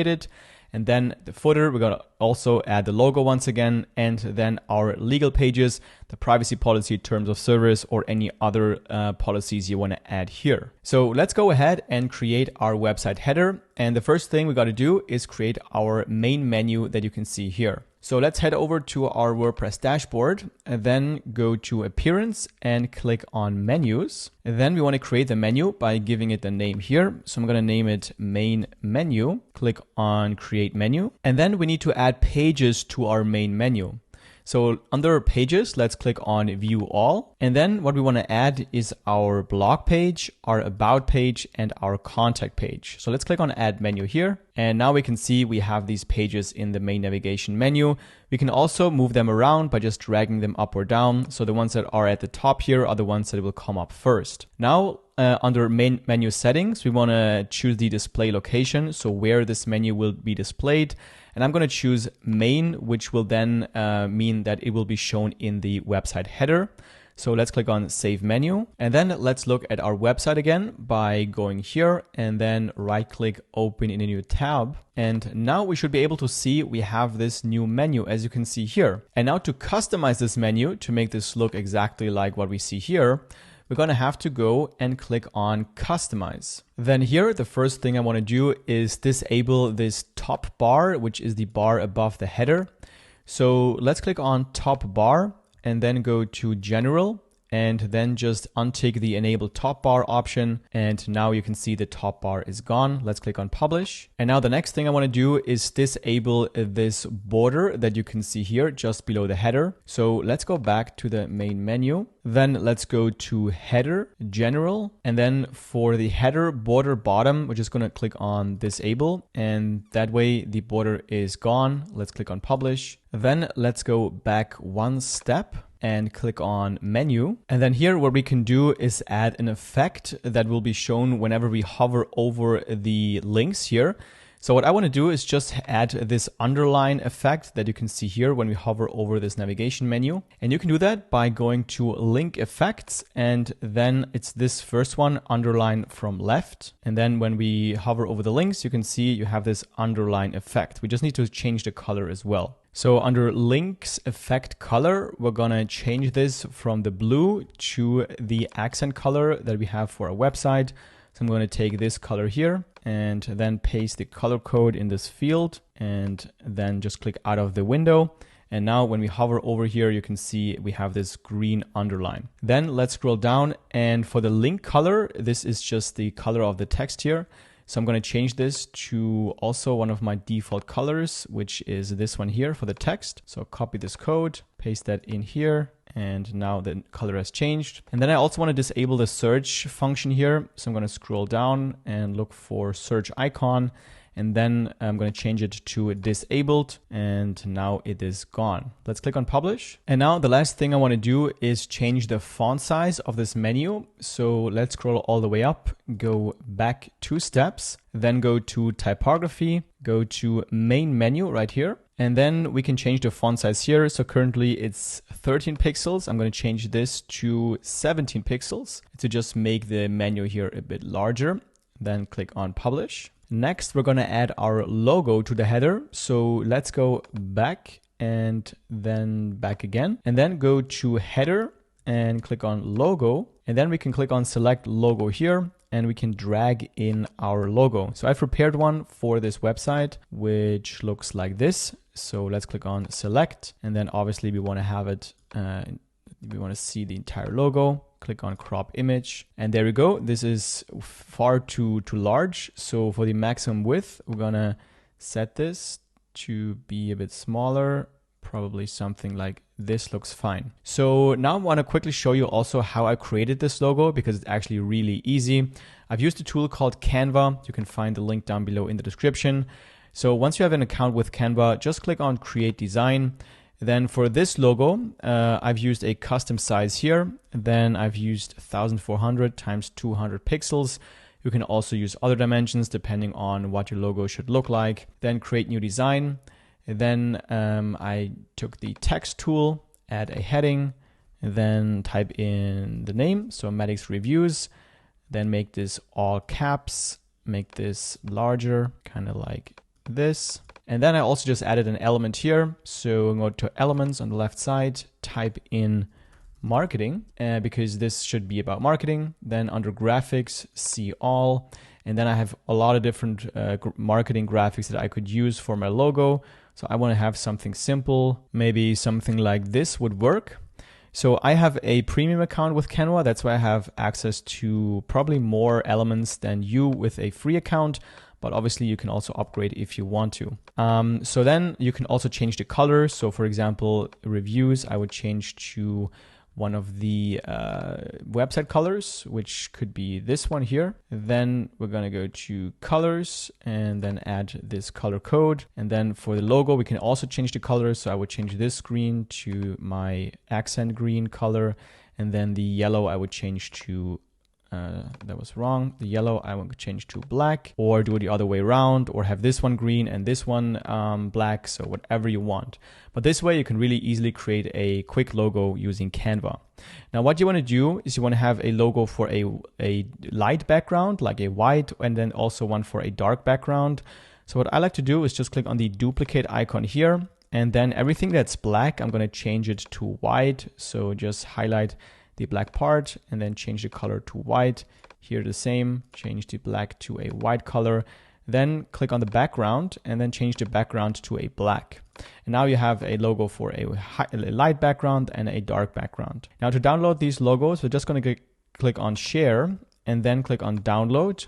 And then we're going to activate the transparent background. Then click download, and then we have the files on our computer. Now, again, if you don't have a premium account with Canva, you can use a site called remove.bg, and this way you can remove the background for free, and you don't need to pay for Canva. And then here, as you can see, we can also add a Retina display logo. This should be twice the normal logo size, so you can also do that in Canva. Just right click on your design, click on make a copy, and then open up the design again, and then go to resize, and then just double the values. So hit this lock icon, change the height from 200 to 400, click on resize, and then you have twice the size, and you can download it again and then upload it here for the Retina logo. I've already prepared it, so I'm just going to upload it here from my computer. Choose image. There we go. So now we're already done with our header. So let's click on publish. But there's one more thing I want to show you, which is if you want to add categories here to your header navigation bar, which is something you see a lot with affiliate marketing websites and blogs. You can also do that as well by going to your WordPress dashboard, and then under appearance and menus, you can also add categories. So here, add menu items, you want to click on categories. And then I have one category so far for this website, and we can just click on it, click add to menu. then save menu on the bottom right. And now when we go to our website, visit site, we can see we have now a category link as well. So you can add as many categories as you want, or you can add also other pages and then add them to the menu as well. Next, we're going to create the website footer, which is going to be visible at the bottom of the website. And this is what it's going to look like. We have a logo, then we have this separator, then our policy pages, and then we have a copyright notice all the way at the bottom. So let's go to our page, and then we're going to click on customize here on the top. Then the first thing we're going to do is change the text here at the footer bottom. So let's click on footer bottom, and then to change the text, we can just change it right here. So I will just copy what I have here on my example website. Just copy this text, then paste that in here. Now you can also get rid of the footer bottom. If you don't want it, you can just untick this option here, and then the footer bottom will be disabled. Then I also want to change the background color of the footer bottom. So I'm going to use this color here. So I'm going to copy it, and then let's go back to the customizer, click on the background color, and then paste in the color code right here. There we go. And then let's save the changes by clicking publish. And now let's take care of the footer, which is the section above. So let's go back and then click on footer widgets. And then the first thing we want to do is determine how many columns we want to have in that footer. And here for this example, we only have one column. So that's kind of the simplest version you can do. So we're going to change from 4 columns to just 1 column like this. Then I'm going to scroll down, and for the text color, I'm going to change this to just a total white. And for the links hover color, I'm going to change this to my accent green, which is this one. So let's go back, paste that color code in here, and then save the changes, click publish. Actually, I forgot to change the background color as well. So we want to have the same color like we have on the footer bottom, which is this color here. So let's copy it, then go to background color, copy or paste in the color code. And there we go. Now we can click publish again. And now we're ready to add content to the footer. So to do that, we're going to go back, and then we're going to go to widgets, footer 1. And then here we can click on this plus icon to add different elements to our footer. So the first thing I want to add is my logo that I have made for a dark background. So I'm going to choose image, and then you can either click on upload, or you can also just drag and drop your logo to the window here, and that will also upload it. And then we can see it's much too big. So we're just going to click and drag this to the left side to make this logo smaller. So this is a bit too small. So let's just experiment how it looks the best. So maybe a bit more. I think this looks fine. And now before I add the policy links, I want to add a separator. So I'm going to click on the plus icon again, type in separator, and there we go. We can just use this one here, and there's nothing more we need to do. So let's click on the plus icon again. And now I'm just going to add some text. So I'm going to click on paragraph, and then I'm just going to type in the policies that I want to add. So I'm going to add a privacy policy, and then I'm going to add this line, and then I'm also going to add a terms of service page link. And then to center the text, we're going to click here and then align text center. And now it should be right here. And that's pretty much it for our footer. Now there's one more thing we need to do, which is make this text a link, which then goes to the privacy policy page. So we would have to click here and then add the link, but we don't have made our privacy policy and our terms of service page yet. So first we need to create those pages, and then we can link them to the footer menu.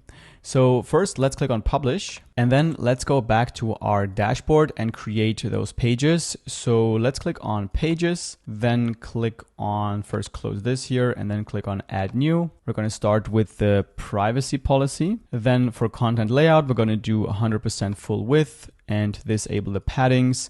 And then for title, we're going to disable the title as well. Then click on publish, confirm. Then let's click edit with Elementor. Then we're going to do a simple page. So we're going to click on the plus icon, do a 1 column section, and then we're going to click here and add our heading. So let's just add this here. Then I'm going to change the text to privacy policy, and then go to style, change the typography size to 36 and make it a 700 in weight. And then I'm going to click on the elements again, and I'm going to add the text editor and drag this just below the title. And now to create your privacy policy, you have a couple of different options. You could either just go to other websites that are very similar than yours and then basically use their privacy policy as a template and then just change all the information to your own information. Or you could use a website called termly.io. This is one I really like. And then here they have a privacy policy generator. So you could use that to create your own privacy policy based on your own individual case. So they're going to ask you a couple of questions about your website, and then they will give you the privacy policy or terms of service and everything that you need. Now, to make it as easy as possible for you guys, I've created a basic privacy policy that would be applicable for an affiliate marketing page or a blogging page. And you can find that in the Google Drive folder link down below in the description. So when you click on that, you can just click on policy templates here. And then I have one for a privacy policy and terms of service. So I'm going to add this template in this video. So I'm going to click on privacy policy first. And then before you copy and paste that onto your page, what you want to do is just look at these placeholders here and make sure you replace them with your own information. And the easiest way to do that is, if you're using a Mac, just click on Command F or Control F if you're using Windows, I believe. And then you want to type in this open bracket here, and then it will show you all of the places where you need to replace the content. So it would be the company name, the website URL, and then here at the bottom, it's also the contact email address. Once that's done, you can just highlight everything and then right click and copy, and then go back to Elementor and then just paste that in here. And there we go. That's everything we need to do. And also the headings should be already a heading 2, an H2. When we go here, we can see it's an H2. So it should be formatted correctly if you just copy and paste it from this document. Now we also want to add some space to the top and bottom of this section. So let's select the section here, go to advanced, unlink the margin values. Then I'm going to add 30 pixels to the top, and to the bottom, as always, I'm going to add 100 pixels, and that's fine. Let's click on update. So now we're done with the privacy policy page. Let's go back to the dashboard by clicking on the hamburger icon, clicking on exit. That should take us back to this page. Then let's click on WordPress icon, and that takes us back to the WordPress dashboard. And here we can see under pages, we have now a privacy policy. Now the quickest way to also create the terms of service page or any other policies is to just copy this page and then change the text, obviously. So we have to install a plugin to be able to duplicate this page because this is the quickest way.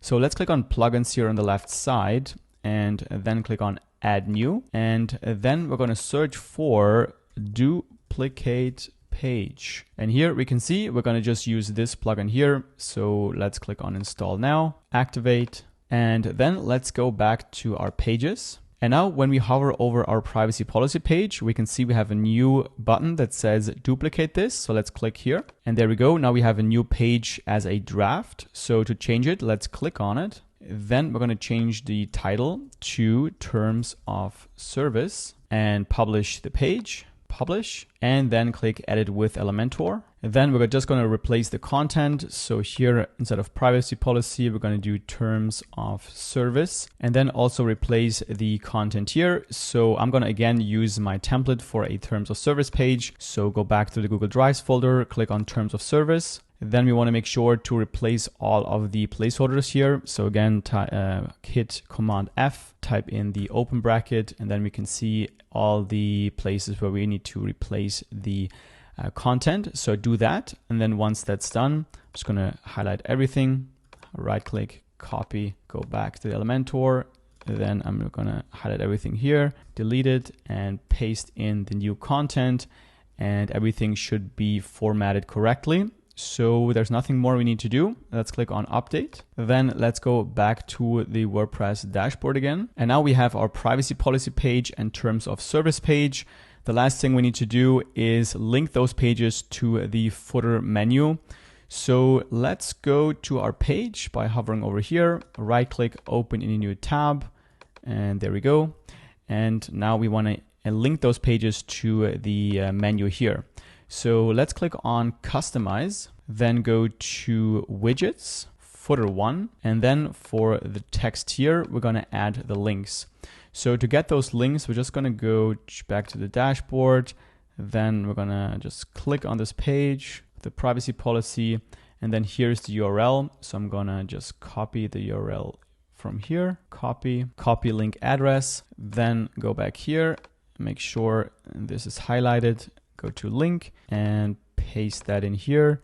Make sure it looks good. All right, click here and there we go. Now it's a link. We're going to do the same thing for terms of service. So let's go back and click on the terms of service page. Then we're going to click on the URL, highlight the URL, right click, copy link address, go back here, then highlight the link and actually paste that in here, hit enter, and there we go. Make sure we publish the changes. And now to test this out, we could close the customizer here, and then let's actually click on privacy policy. That will take us to the privacy policy. And then when we click on terms of service, that will take us to our terms of service. So now we have a website that looks great on desktop, but we also want to make sure that it looks great on mobile phone screens as well. So we want to make sure to look at each of our pages and make sure it's optimized for a smaller screen size. So let's start with the home page. Let's go back to the WordPress dashboard, click on pages, and then look for the home page here. Let's click on edit with Elementor. And then here we want to go down to the left and click on responsive mode. This will open up this tab here at the top where you can change how your website will be displayed. Now we're on the desktop view. We can change to the tablet view and then also to the mobile phone view, as you can see here. And right off the bat, we can see that we need to do some changes here so that it looks great on a smaller screen size as well. So we're going to start here for the tablet view. And what I notice is that text is is way too big. So I'm going to click on the pen icon here. And then under style, I'm going to go to typography and then just decrease the text size a bit, maybe kind of like this. And then here I also need to change the line height. So for the line height, I'm going to go down to something like this. And that already looks a lot better. That text is fine. That image is fine as well. And when we scroll down, we have the blog posts here. That looks all good. So we're already done with the tablet version. Then let's move on to the mobile phone version. Here we can see the text was now also changed. The size was taken from the changes we've done on the tablet view. So the changes are kind of trickling down from desktop to tablet to mobile phone. But everything we change on, let's say on tablet, it doesn't affect the desktop version. So you don't need to worry. You can change the sizes, the gaps and everything. Also on mobile phone, this won't affect the tablet version. So here, the mobile phone version looks quite good actually, so we don't need to do a lot here. But what we notice is that the logo is kind of too large and kind of pushes the menu link here to the bottom. So we need to take care of the header, and we can't actually do that here in Elementor. We need to do that in the WordPress customizer. So let's click on update to save the changes. And then let's go to our website and click on customize, then click on header, mobile menu. And then here we can add a separate logo for the mobile version, which is what we want to do. So let's click on select image. Then I'm going to choose one of the images of the logos. I'm going to choose this one here, choose image. And then for the maximum height for the logo, I'm going to change this to 35 pixels. And now when we click on publish, and then go back to Elementor in the phone portrait mode. Then when we click and reload the page, we should see that the logo size has now changed. We actually need to go back to responsive mode, click on the mobile phone screen, and there we go. Now we can see the logo is smaller. So another thing you can do to see if the logo works is you can open up your website on your mobile phone and then just play around with this value here, the logo maximum height, and make sure you enter an amount or a value that will end up in the logo looking great and not pushing away this menu here. And then there's a few more changes I want to do to the mobile menu, which is I want to get rid of the text here. I just want to have this hamburger icon. So I'm going to deselect the display menu text. And then when we click publish and reload here, responsive mode, click on the phone screen, then we can see the menu text is now gone.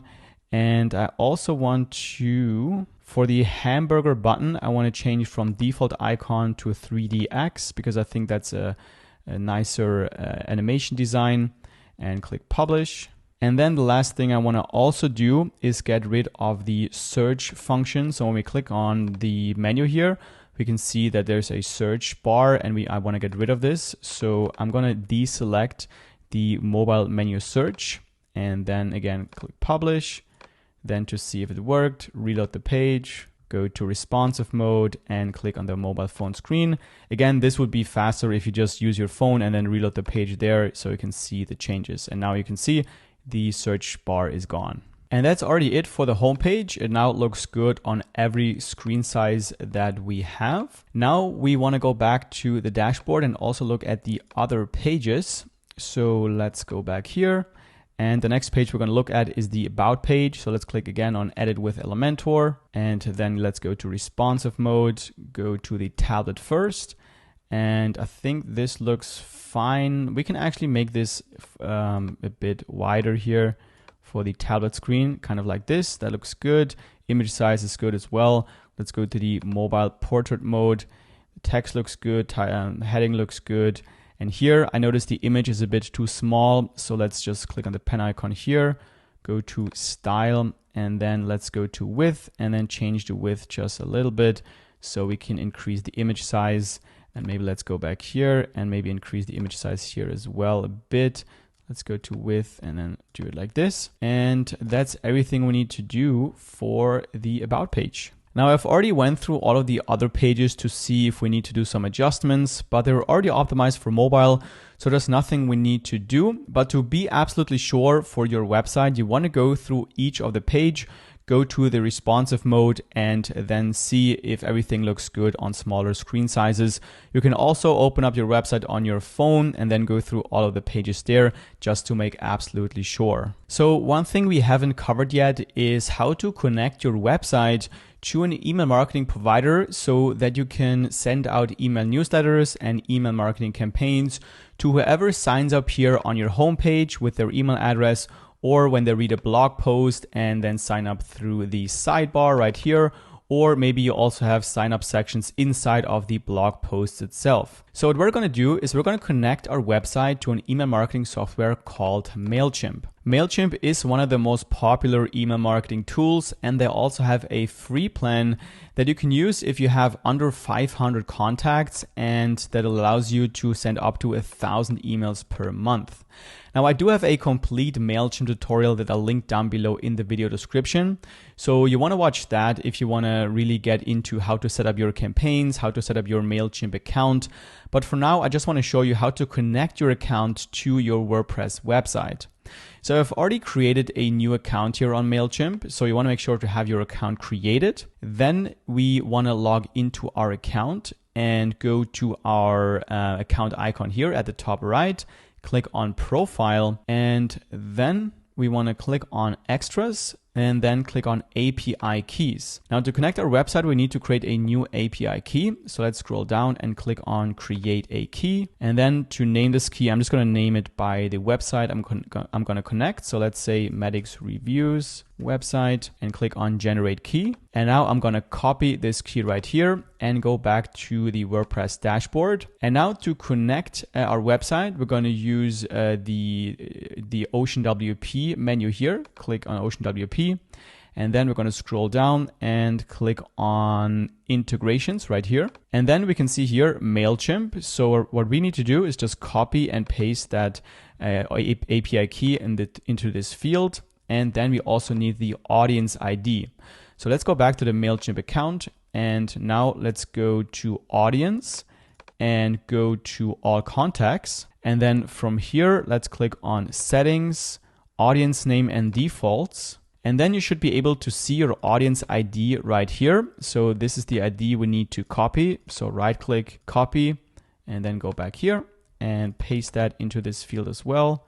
Paste, and then click on Save Changes. And now to test if this works, let's go to our website and type in a random email. So random email at gmail.com.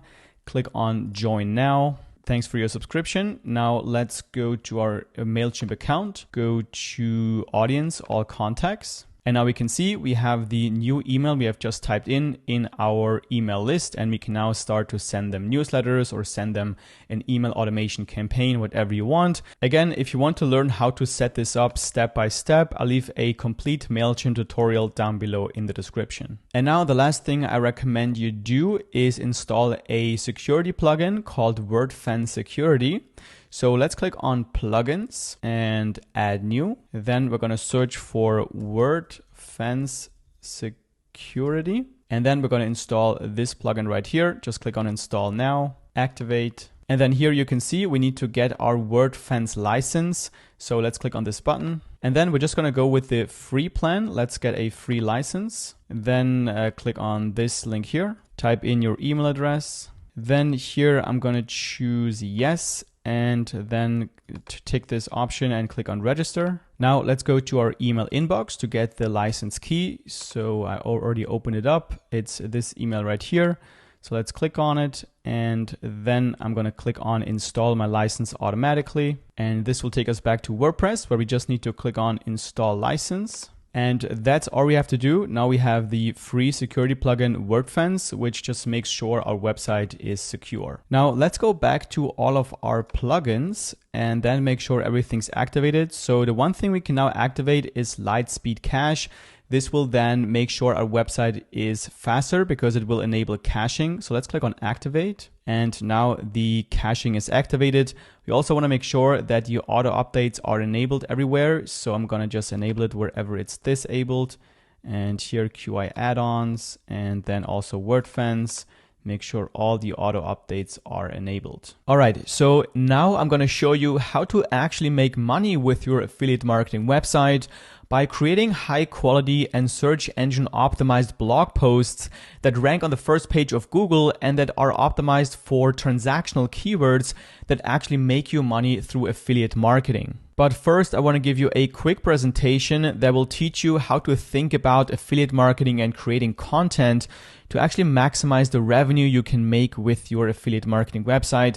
And you want to make sure to stick around for this, because if you don't understand what I'm about to show you here, then you don't have any chances of making money with your website. So first of all, what is the goal with affiliate marketing? Many people tend to overcomplicate the entire process, but it's actually quite simple. And this is what you have to keep in mind whenever you make decisions about creating content and optimizing your site. So first of all, how do we actually make money? So the first thing that needs to happen is people have to see your blog post on a search engine like Google. They have to click on that blog post, and then they have to click on one of your affiliate links inside of that blog post. So that's the first thing that needs to happen. And then the second thing is that after they click the affiliate link, then they actually need to purchase something. That's something that many people seem to forget. It's not all about getting clicks on your links.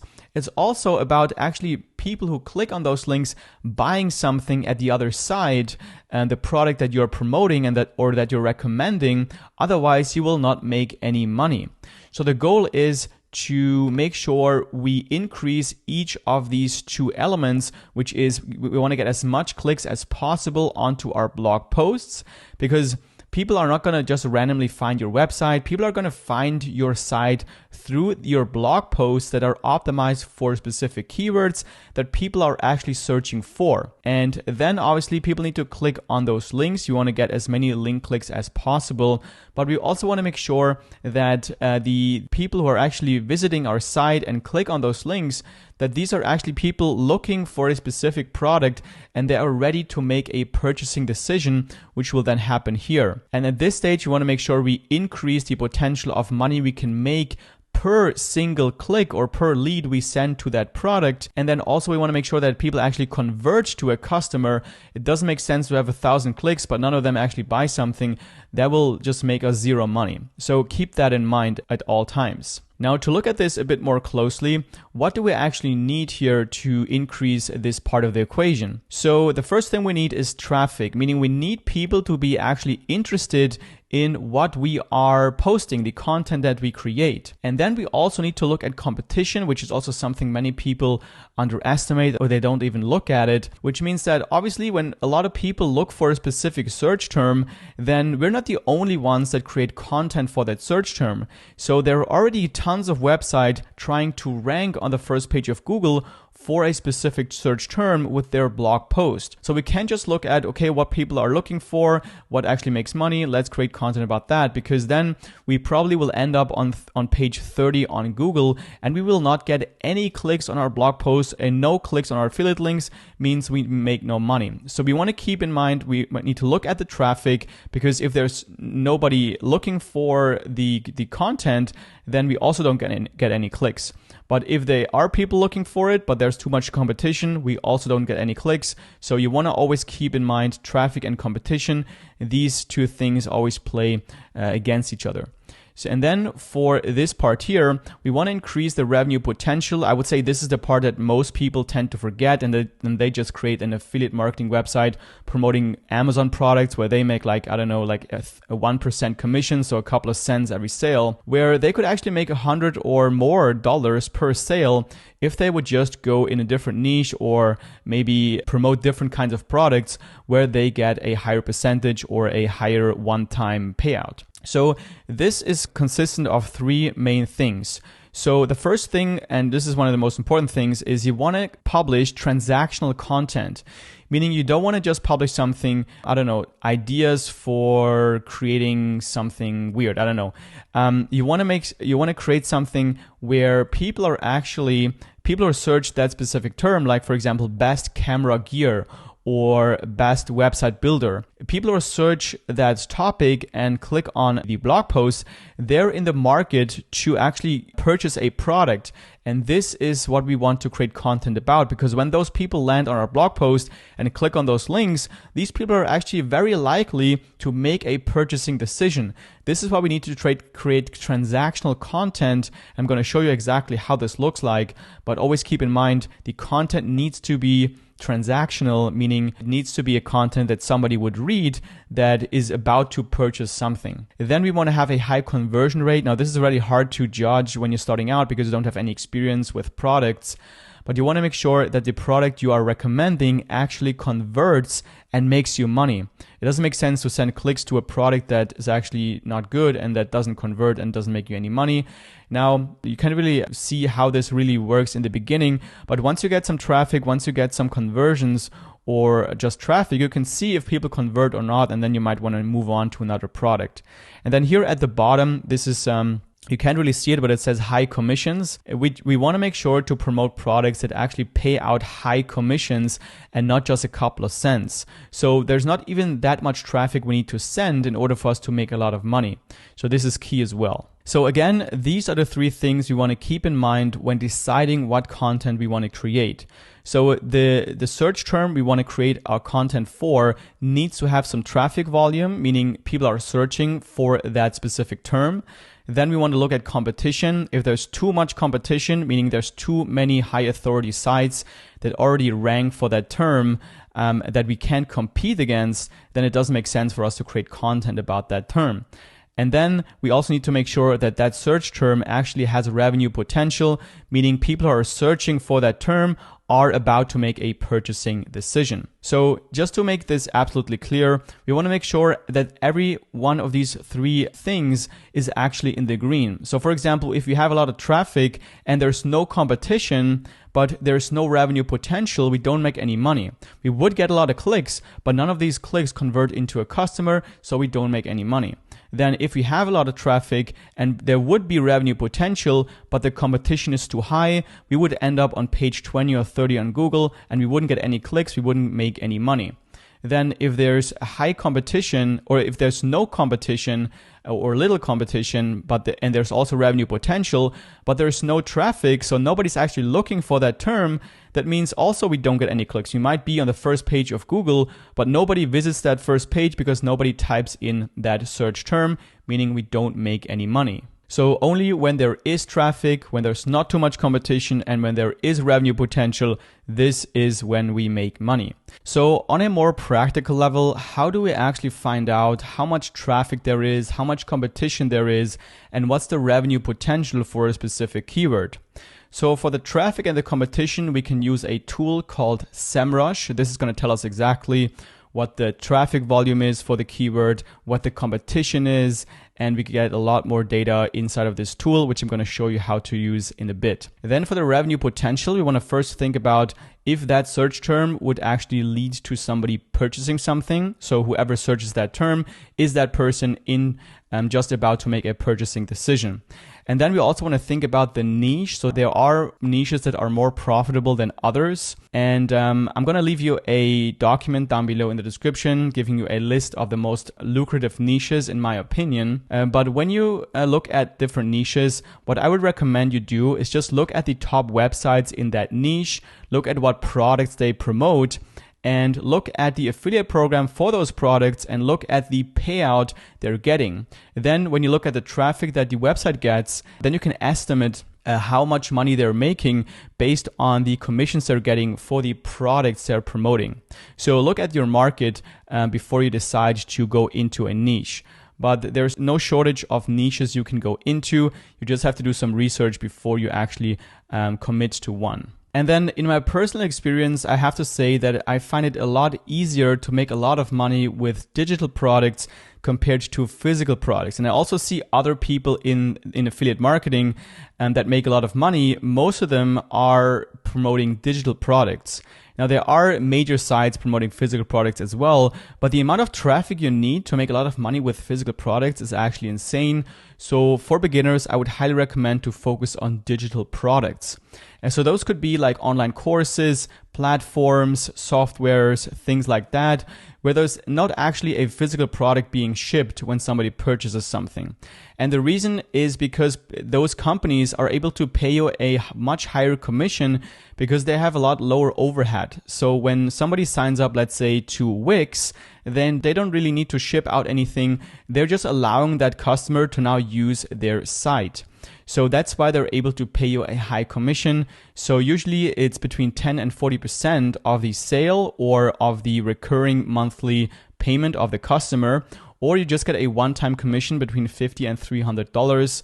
That's kind of what I've seen in the industry. Obviously, it depends on the niche as well. But with physical products, because there's so many costs involved, like the production cost, the shipping cost, and all that stuff, they're only able to pay you like a 1 to 3% commission, which like I've said, you're going to have tons of clicks and traffic to actually make a few dollars. That's why I would recommend to focus on digital products. And then when it comes to choosing your niche, what I recommend is to start with a broad niche and kind of make your website about that broad niche, but make sure it's also a profitable niche. And again, I'm going to leave you a list of the most profitable niches down below in the description. And then you want to test different sub niches within your broad niche. So an example this could look like is, for example, you choose the tech niche. This is going to be a website or an affiliate marketing website about tech. And then you're going to test the cybersecurity sub niche and you're going to create blog posts about topics in that niche. Or you could even niche down and go with web application penetration. And this is just a sub niche of cybersecurity, depending on how the competition is within that niche. If the competition is too high in the parent niche, then you want to niche even further down and build your authority with Google inside of your niche. Now, usually you're not going to be able to just choose your niche with your website. You're probably going to find it, meaning once you test out different sub niches, you're going to notice that Google kind of rewards content in a specific sub niche more than the other. And this is the content, or this is the niche you want to lean into.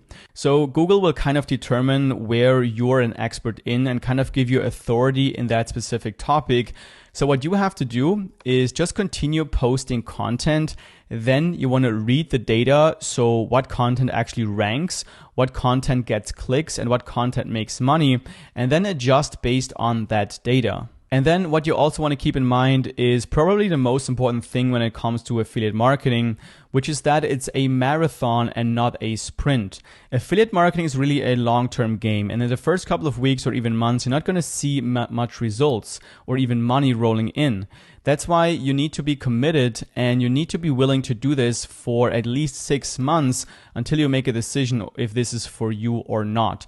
And this is also a reason why you want to choose a niche you're at least somewhat interested in.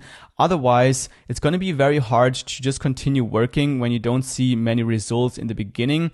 And that's the biggest risk of your affiliate marketing business, which is you giving up too early before you see your first commission, your first results. So just keep that in mind when choosing your niche. Now we're almost done with the presentation here. I just want to go over 2 or 3 more slides. Before we start with the tutorial, I just want to get everything out of the way before we start so that you have the highest chances of actually becoming successful with your site. So what is actually content that makes money? What do the blog posts look like? So these are the 4 main posts that I would focus on if the goal is to increase your revenue to make money.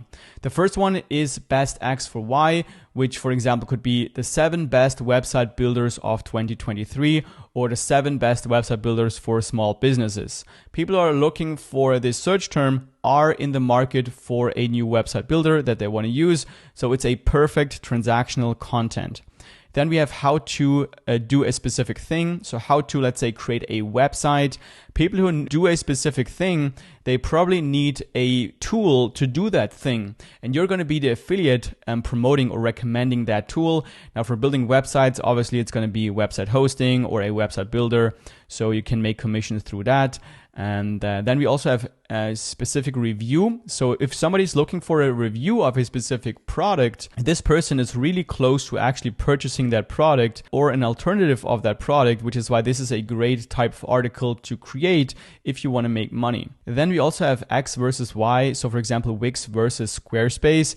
People who are comparing different products against each other, they're also just before a purchasing decision, and they're highly likely to go ahead and pull the trigger once they read your article and then make the decision and click on your affiliate link, and then you get the referral commission. So here's my personal strategy that has worked quite well for me.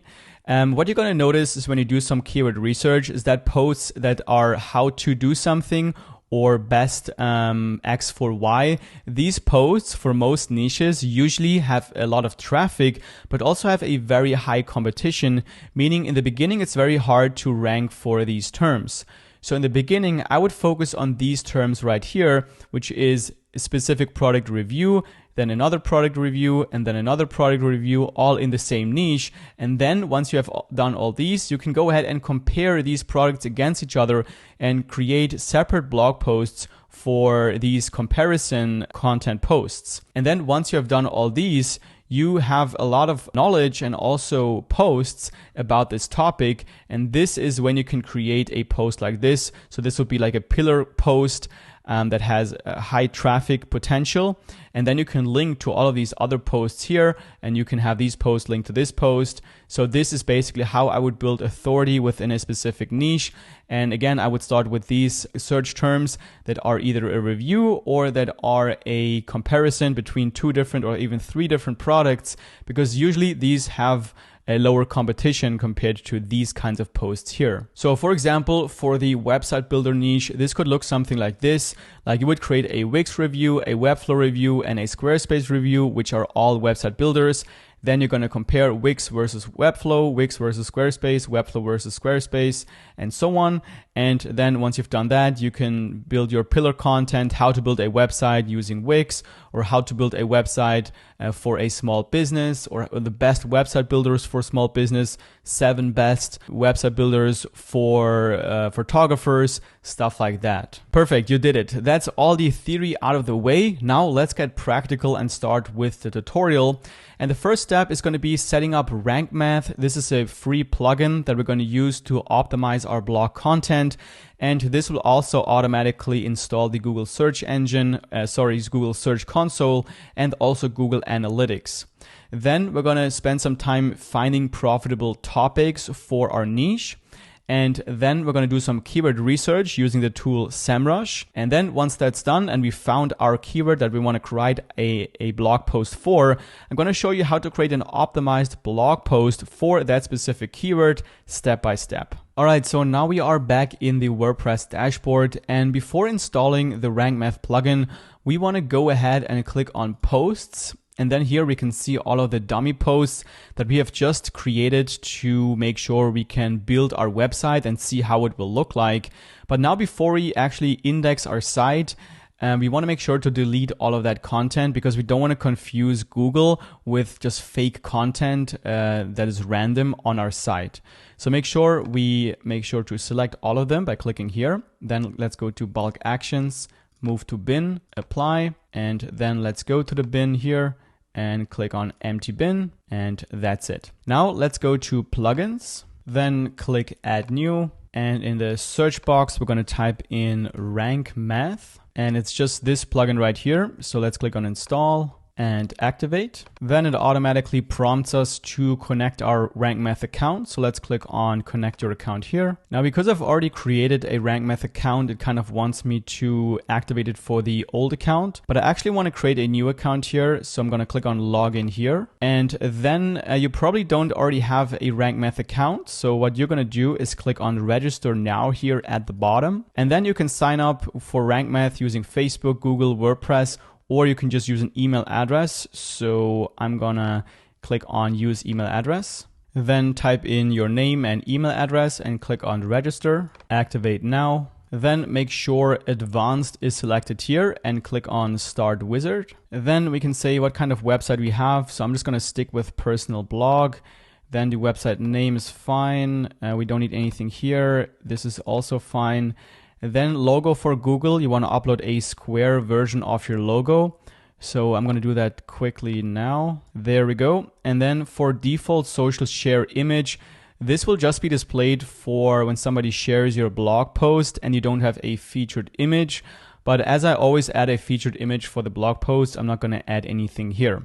Then let's click on save and continue. And now in the next step, we're gonna add our website to the Google Search Console and also to Google Analytics. So let's click on connect Google services. And here we want to choose our Google account that we want to add our website to as a property. Once you're logged into your Google account, we want to make sure to click select all here to give Rank Math access to all of our data. And then let's click on continue. And then here, if everything worked correctly, Rank Math has now added your site to Google Search Console and Google Analytics. So you should be able to see your site here and also your Google Analytics account that they have created for you right here.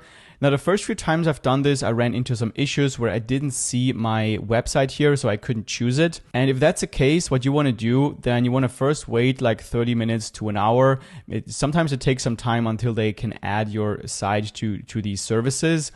If that still doesn't work, then you might want to use another browser. As you can see here, I'm in Safari and not in Chrome as I usually am. And that's what worked for me actually. But if that still doesn't work, you have two more options. So the first one is to add your site manually to Search Console and Analytics. I'm going to leave some instructions in the video description down below to show you step by step how you can do that. Or you can also reach out to Rank Math support and basically tell them that you need some help adding the Google services for your website. But this is how it should look like if everything works correctly. So choose your site here, make sure enable the index status tab is enabled. And then for Google Analytics, we want to choose the account here that they've created for us. Then for property, we want to choose create new GA4 property. That stands for Google Analytics 4. So let's click OK here. And then here we want to choose website. Then let's scroll down and click on Save and Continue. Then here for sitemap, we're going to leave everything turned on and click on Save and Continue. And here as well, keep the default settings and click Save and Continue. And that's it. So let's click on Return to Dashboard. So now our website is successfully connected to all the Google services that we need. And now when we go to Rank Math and go to Analytics, we should be able to see the data for our site, like search impressions, total keywords, search clicks, and so on, that will be imported directly into this dashboard here from all of the Google services data that is directly fed into the Rank Math plugin. We can also go to Site Analytics here and SEO Performance to see every data that is interesting for our website. But it does take a couple of days the first time you set this up until the data will actually be visible here in the dashboard. So now it's time to do some research to find a good topic and eventually a good search term that we can create an optimized blog post about. And one of the best tools that I find to get some ideas is to use the AI tool ChatGPT. You've probably heard of this tool, and it's actually free to use for the basic version. I do have a tutorial about this tool down below in the description if you want to see exactly how to set up your ChatGPT account. It's very easy. I'm going to leave this link down below in the description. You can just click on Try ChatGPT.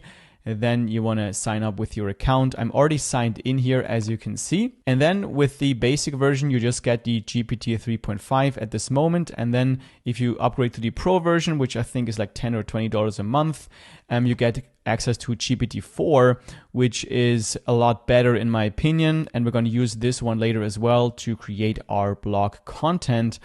But for now, we can just stick with 3.5 because for getting ideas, this is going to be enough. And now we can just talk to ChatGPT as if it was a person. That's kind of the idea of AI. So to get some ideas for content, I would just type in, I'm starting an affiliate marketing website in the niche online marketing. So just tell ChatGPT what your actual broad niche is.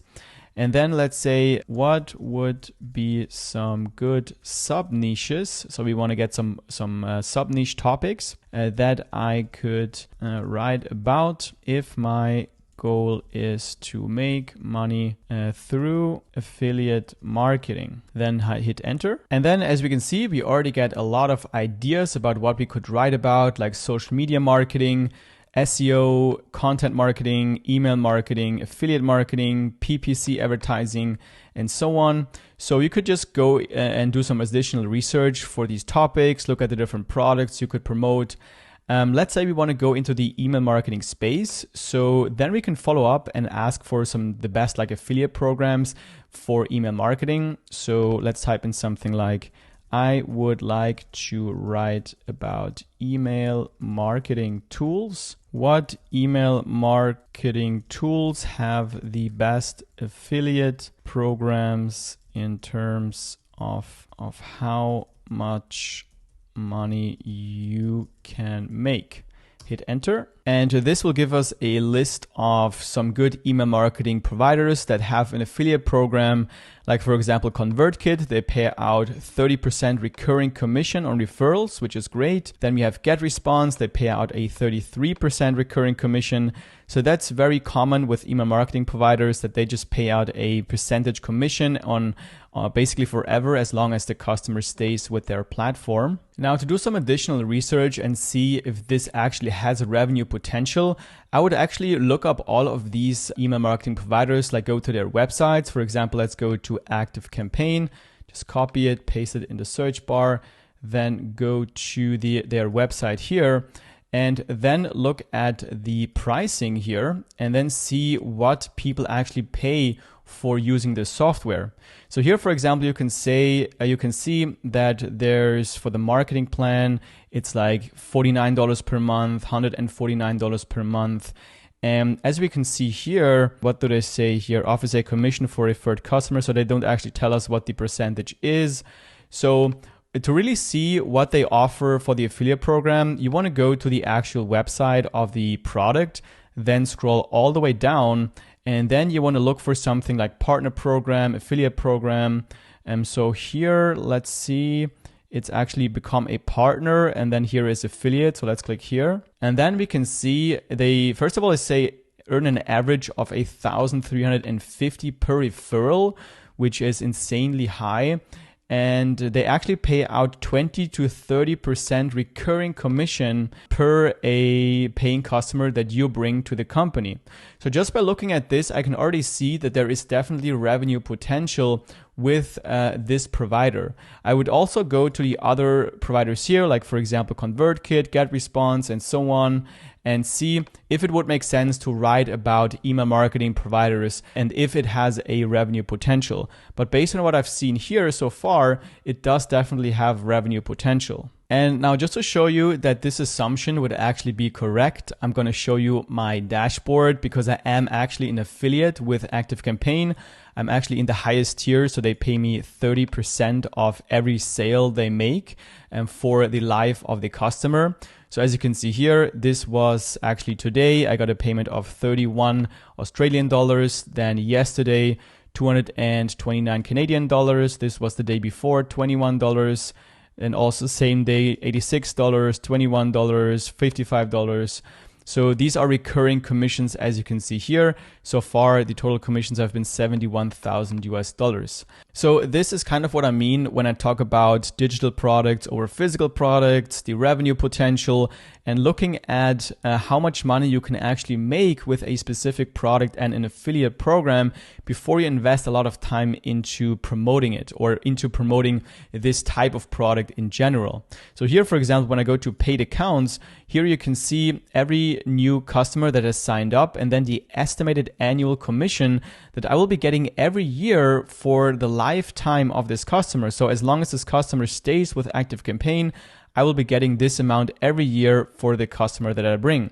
Here, for example, somebody has purchased a professional plan, and every year I will be getting $1,735 as long as this person stays on this plan. So after doing some research and looking at the affiliate programs of these email marketing tools, we can find out that email marketing in general can be a very lucrative topic or niche to create content about. So the next step is to actually choose one of these products here after we've looked at some of them to create some content. Because when we go back to this overview here, where I talked about my strategy, I told you that most of the time, like posts like these, where it's just like, let's say ActiveCampaign review or ActiveCampaign versus MailChimp or ConvertKit, these usually have a lower competition compared to these main topics like how to set up email marketing or what are the best 7 email marketing tools for small businesses. These usually are very hard to rank for in the beginning when your site doesn't have a lot of traffic yet and a lot of authority. So I like to start with these. So now we're going to go further into some keyword research to finally narrow down the search term, the keyword we want to create our blog post about. So let's come back to our list here. And then let's say we want to look into the MailerLite search terms that have MailerLite in the term. So we're going to use a tool called SEMrush, which kind of looks like this. This is a keyword research tool to find out what the traffic is and what the competition is for each of these keywords. Now, I do have a special offer or a special link you guys can use, which will basically give you a 14-day trial of the pro version of this tool instead of the regular 7-day trial. So by using the link down below in the description and signing up for SEMrush, you can get a 14-day trial instead of a 7-day. And you can actually just find all of your keywords that you want to write about for the next couple of months in your 14-day trial period.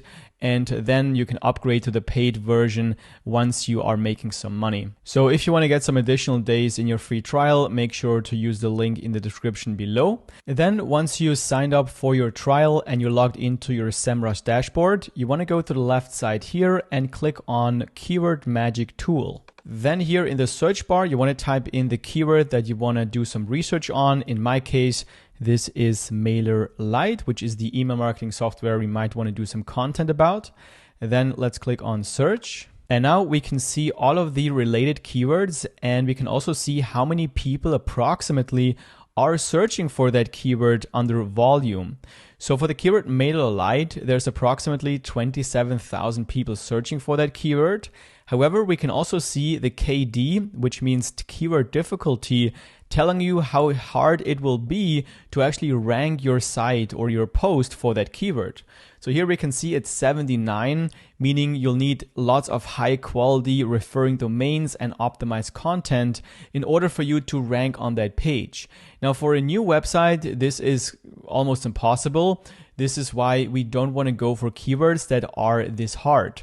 So to only see the keywords that are like easy or that are doable to actually rank your post for is we want to go to the filters here, and then under KD, keyword difficulty, we're just going to look at the easy and the very easy search terms. So to actually see both of them, we're going to use the custom range. We're going to type in 0, and then here we're going to type in 29. This is just a percentage number for the KD, the keyword difficulty. And then for the results, you want to make sure to sort this by volume here, as it's already done. You can see the highest volume here is at the top. And then you just want to go through this list here and look at what are some keywords that are actually transactional, meaning that when people type that in, they're very likely to make a purchasing decision and go for one of these options that you can see here, or maybe for MailerLite, which is the platform we write content about. So here the first thing we can see is MailerLite versus ConvertKit. This is actually a great keyword to write content about because this is a transactional keyword. Somebody who's looking to get an email marketing software, they know both of them or they've seen both of them, and now they want to know which one is the right one for them. And then you basically give them the answer with your blog post. So there's 390 people looking or typing that keyword into the search bar a month. Now that's obviously less than what we've seen before, like 27,000 searches a month. But because we're going for affiliate programs that actually have high commissions, we don't need that much traffic to actually start making money. So we need to start out with these lower difficulty keywords to start building up the authority of our website. So this would actually be a good keyword to go for. We can see keyword difficulty is 21. So it says you need high quality focused content focused on the keyword's intent. This is what we do anyway, so we still have a chance of ranking.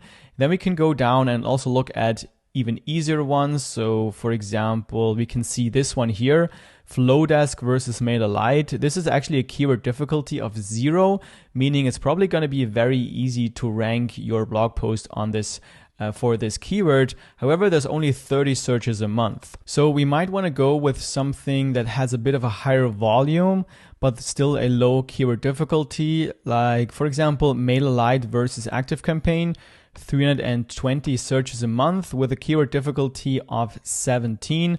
So that's lower than this one here, the versus ConvertKit. And we've seen that ActiveCampaign also has a very lucrative affiliate program. So this might be a good keyword that we want to look into. Now here you can see CPC. This is basically what advertisers are paying to display ads on people who type in that keyword. And the higher the number is here, or if you see a high number here, that's also a good sign that this is actually a valuable keyword to create content for. So to further check out this keyword, we can just click on it here. Here we can scroll down and look at the SERP analysis. This will just kind of show you the websites that are currently ranking for that keyword we are looking at. So the top ranking website is this one here, thedigitalmerchant.com. So we can also check out how the site looks like or how that post looks like by just going to the links. As you can see, it's just a regular blog post, nothing special. And then what I also like to look at is the authority score. So this will tell you how much authority this website has with Google. And it goes from 0 to 100. So the closer to 100, the higher the authority is. And just by seeing that this is only 6, this tells me that it's quite possible to rank for this specific keyword.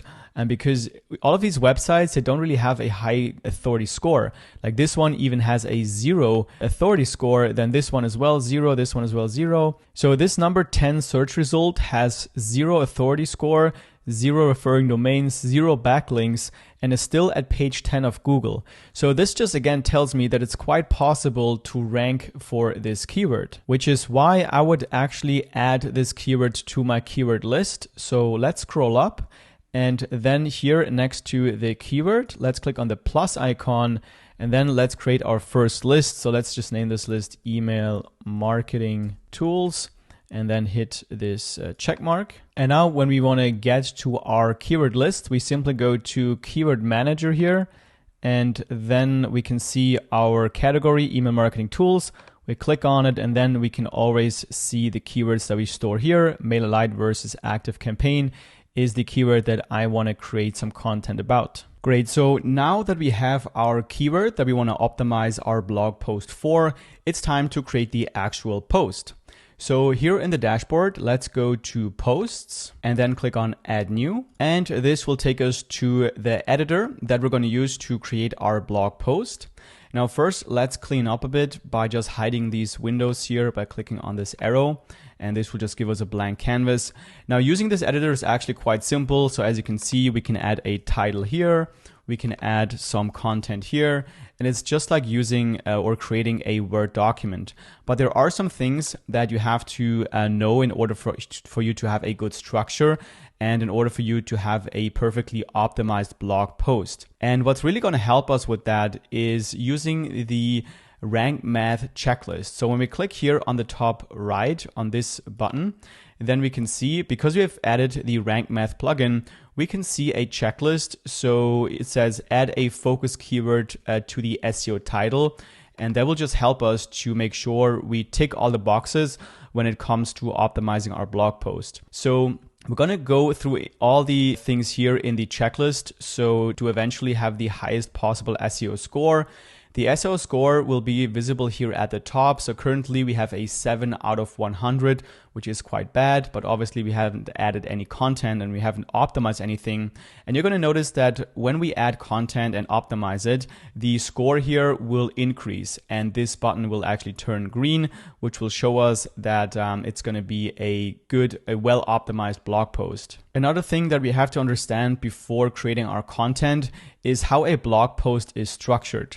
And to make it easier for you to create your blog posts, especially for an affiliate marketing site, I've given you a few templates that you can use.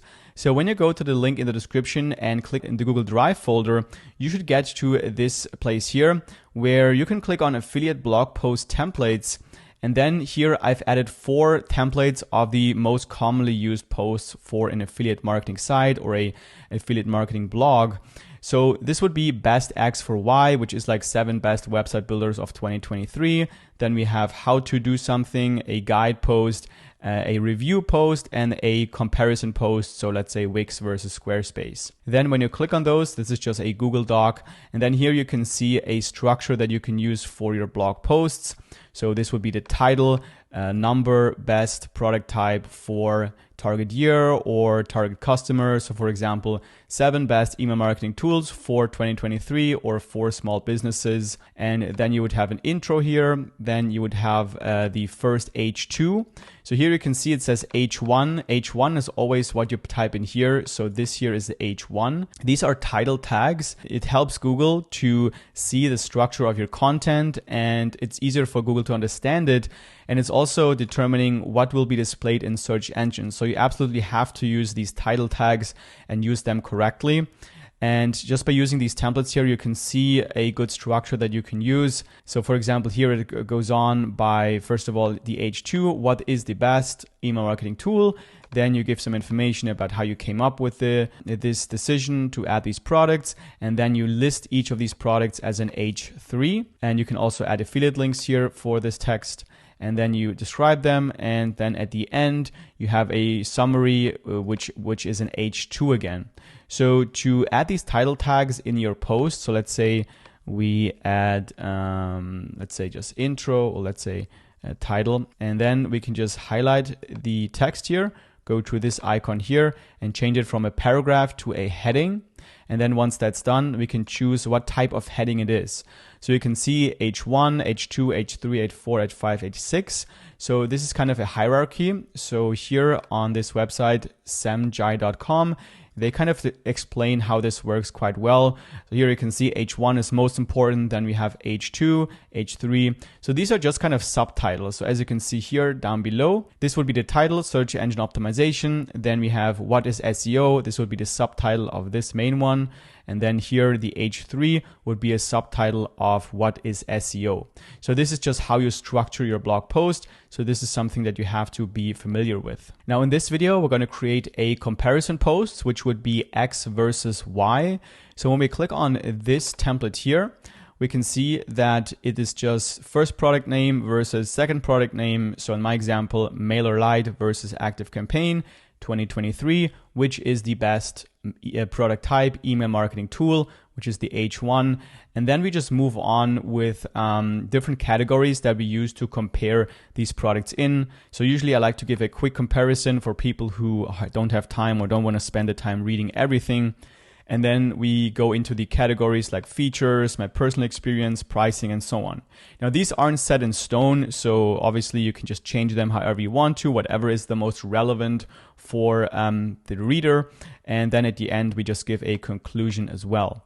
Now, if you want to, you can just copy and paste that into your blog post and create drafts or templates for your blog. And then by copy and pasting it from this document, it will also be formatted correctly. So this will be a H2 and so on.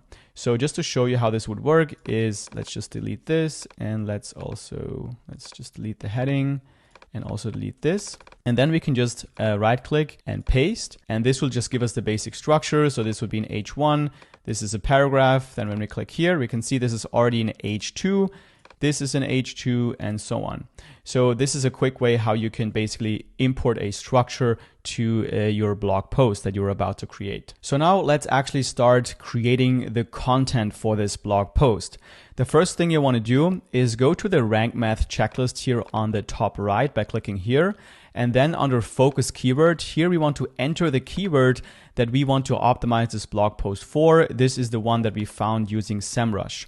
So in my case, this would be MailerLite versus ActiveCampaign. These are the two email marketing tools that we are comparing. So let's just type that in here. And this way, Rank Math knows exactly what keyword we want to optimize it for, and it can give us suggestions and instructions on how to do that. So then the next thing I do is basically add the title, which should be already optimized. So we're already going to use the search term here in the title. So I'm just going to replace this, MailerLite versus, let's just delete this, and then let's just add ActiveCampaign. Then the current year would be 2023. And then which is the best product type is email marketing tool. And then we can delete the H1 and there we go. Now we already have the title. And when we look at the checklist, we can see for the basic SEO, we already have the first one checked, which is your focus keyword is in the SEO title. Now we're going to move on to create the actual content of this blog post. And I'm going to show you how to use a method with ChatGPT, the AI tool.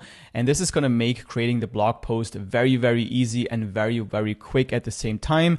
And don't worry, we're not just going to ask ChatGPT to create a blog post and then just copy and paste in the entire post. We're going to do this step by step for each of the topics that we want to add. And this way we still have a lot of control over the blog post and a lot of quality control as well.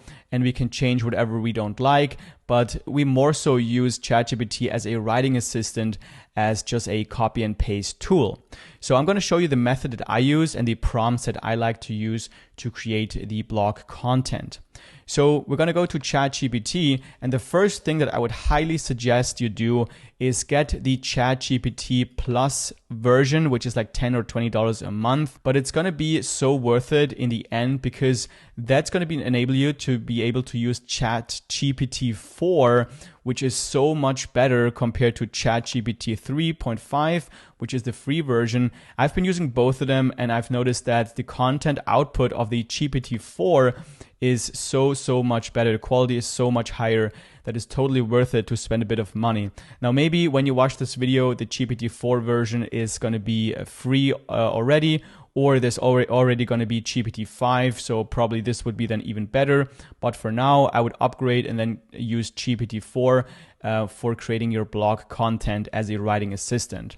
And then what I've also done is in the folder, the Google Drive folder that you find in the description, when you click on affiliate blog post templates and then go to ChatGPT prompts, I've created some prompts that you can use for creating a comparison blog post.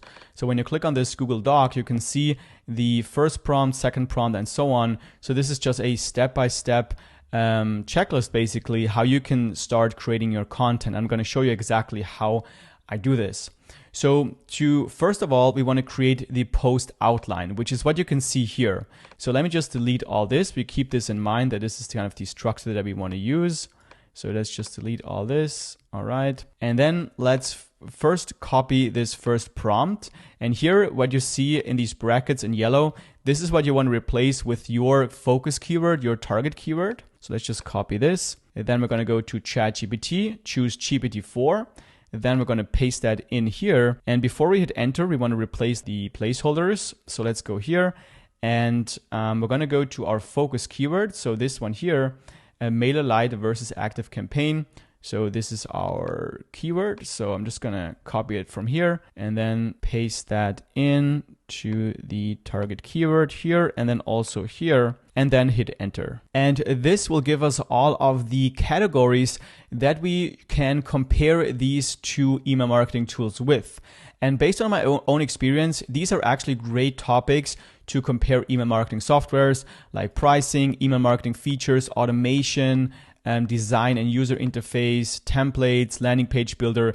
These are all things that people are actually looking for when deciding what email marketing tool to use. And that's why you should use GPT-4 because it's a lot better than GPT 3.5 in my opinion. Now you can either just copy and paste all of these categories that you want into your post and then format them as an H2.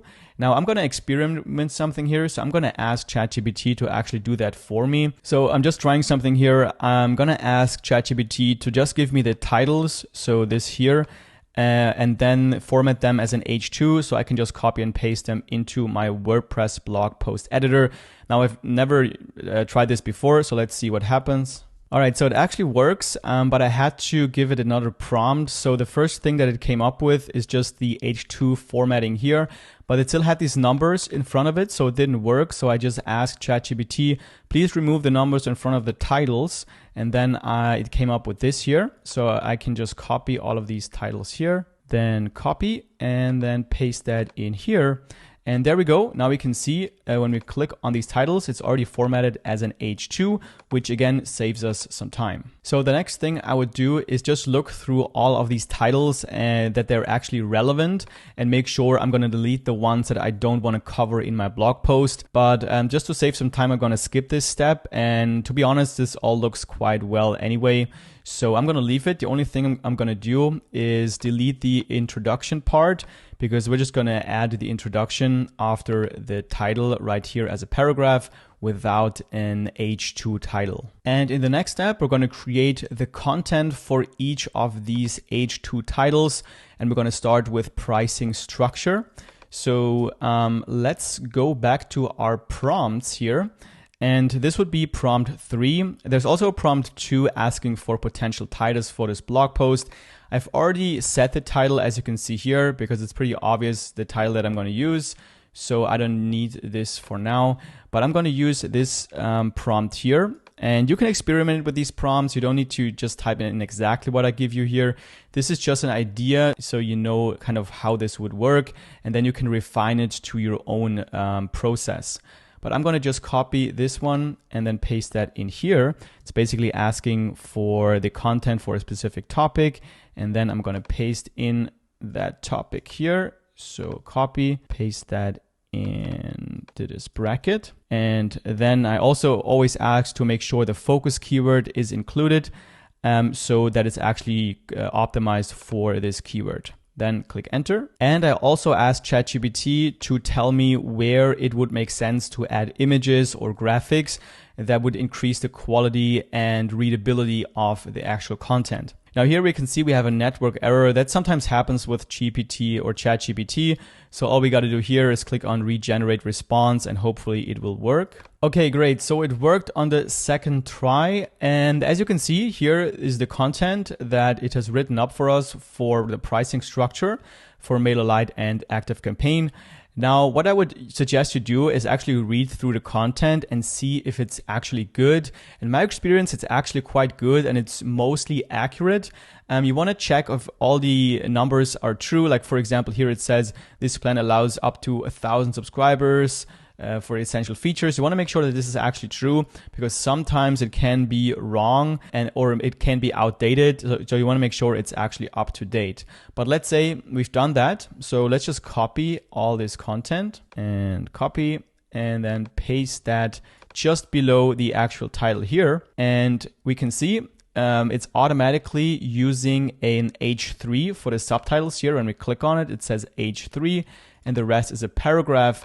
And we can also see right here in italic, this is where the image suggestions will be because we've asked ChatGPT to give us some suggestions of what images we could add, what graphics we could add to improve this content. And this is really useful in my experience because it's just making the entire process far easier and more streamlined. So I actually add all of the graphics and images at the end. The first thing I do is just add all the text. So now we can move on to the second category, which is email marketing features showdown. So again, we do the same thing. We go to the prompts and copy this prompt right here, copy, paste that in here. And then we want to replace the topic. So now we're going to use this topic here, actually this one, and paste that into the topic. And then just again, hit enter and it will start writing up the content for the second category. Now, for the sake of this video, I'm not just going to copy in all of the content for all of these titles here. Let's just say we've already done that and we're ready to add the conclusion. In this case, I would move on to prompt 4, which is pretty simple. You can just also type it in. Now write the final part of this blog post, the conclusion. So I just paste that in here and hit enter. And what you also want to make sure is to keep the same window open here on ChatGPT, just because this tool remembers everything that came before. So it's kind of like talking to a person that remembers what you're saying. And it's going to make everything a lot more coherent in case you go back and forth with ChatGPT. Like you say, maybe rewrite this in a more casual way and stuff like that. So make sure you do everything here in one tab to make sure all the content is coherent. Great, so now we have our conclusion. Again, proofread it and then copy and paste that in. Make the changes that you want to make. And next thing we're going to do is go to the prompts, and this would be the intro. So I always go with the intro last because I want to have, I want ChatGPT to have all the information.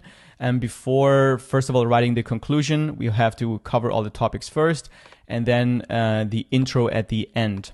So I'm going to copy this part and then paste that in here. So please write the intro. And here I also ask to make the focus keyword to add this in the first part for SEO purposes. Great. So let's copy and paste this intro and paste that just below the title.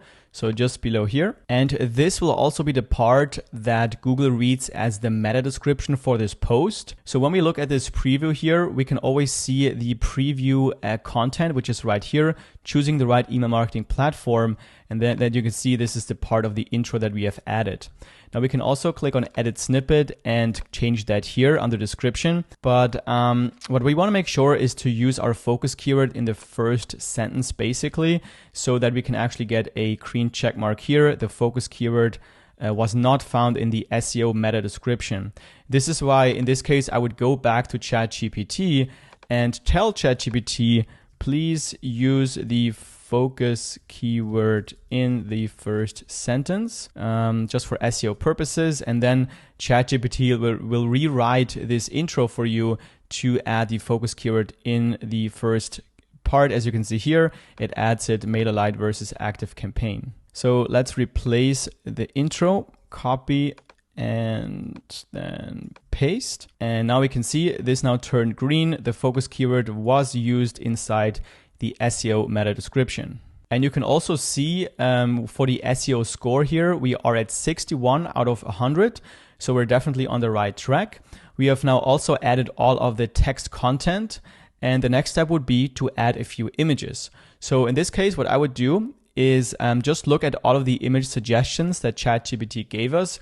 Usually they do make a lot of sense. So for example, here under MailerLite pricing, it gives us the suggestion to add a breakdown graphic of MailerLite's pricing tiers. What we can do here is just do a screenshot of MailerLite's pricing.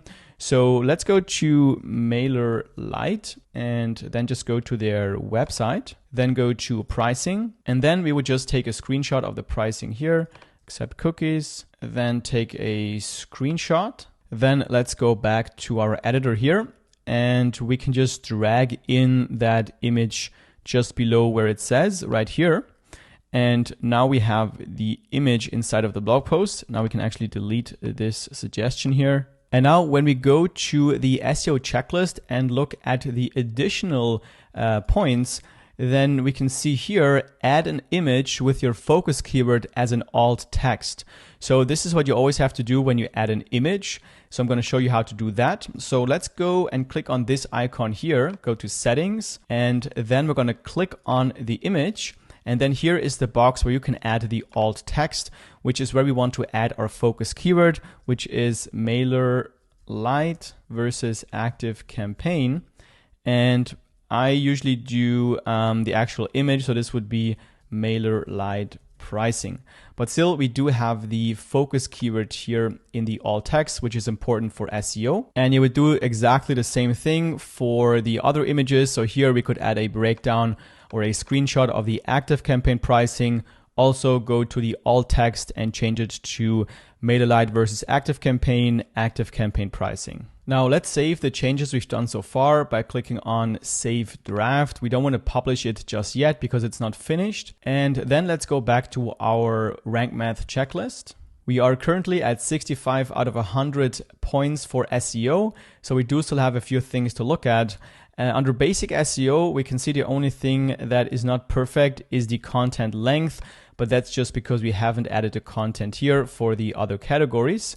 So this would be fine if we add all those. Then under additional, we can see the keyword density could be higher. Now, keyword density just means how often you use your focus keyword in your blog post. I wouldn't worry about that too much because if you use your keyword too often, then it can be classified as keyword stuffing and you'll get penalized by Google for doing that. So I would just use it naturally and don't worry about it too much, but still make sure you use it wherever it is applicable. Then we can see the URL is 98 characters long. So that's definitely something we want to fix. So let's go scroll up, click on Edit Snippet. And then here we want to make sure we have a nice permalink. So as you can see here, MailerLite versus Active Campaign 2023. And this is far too long.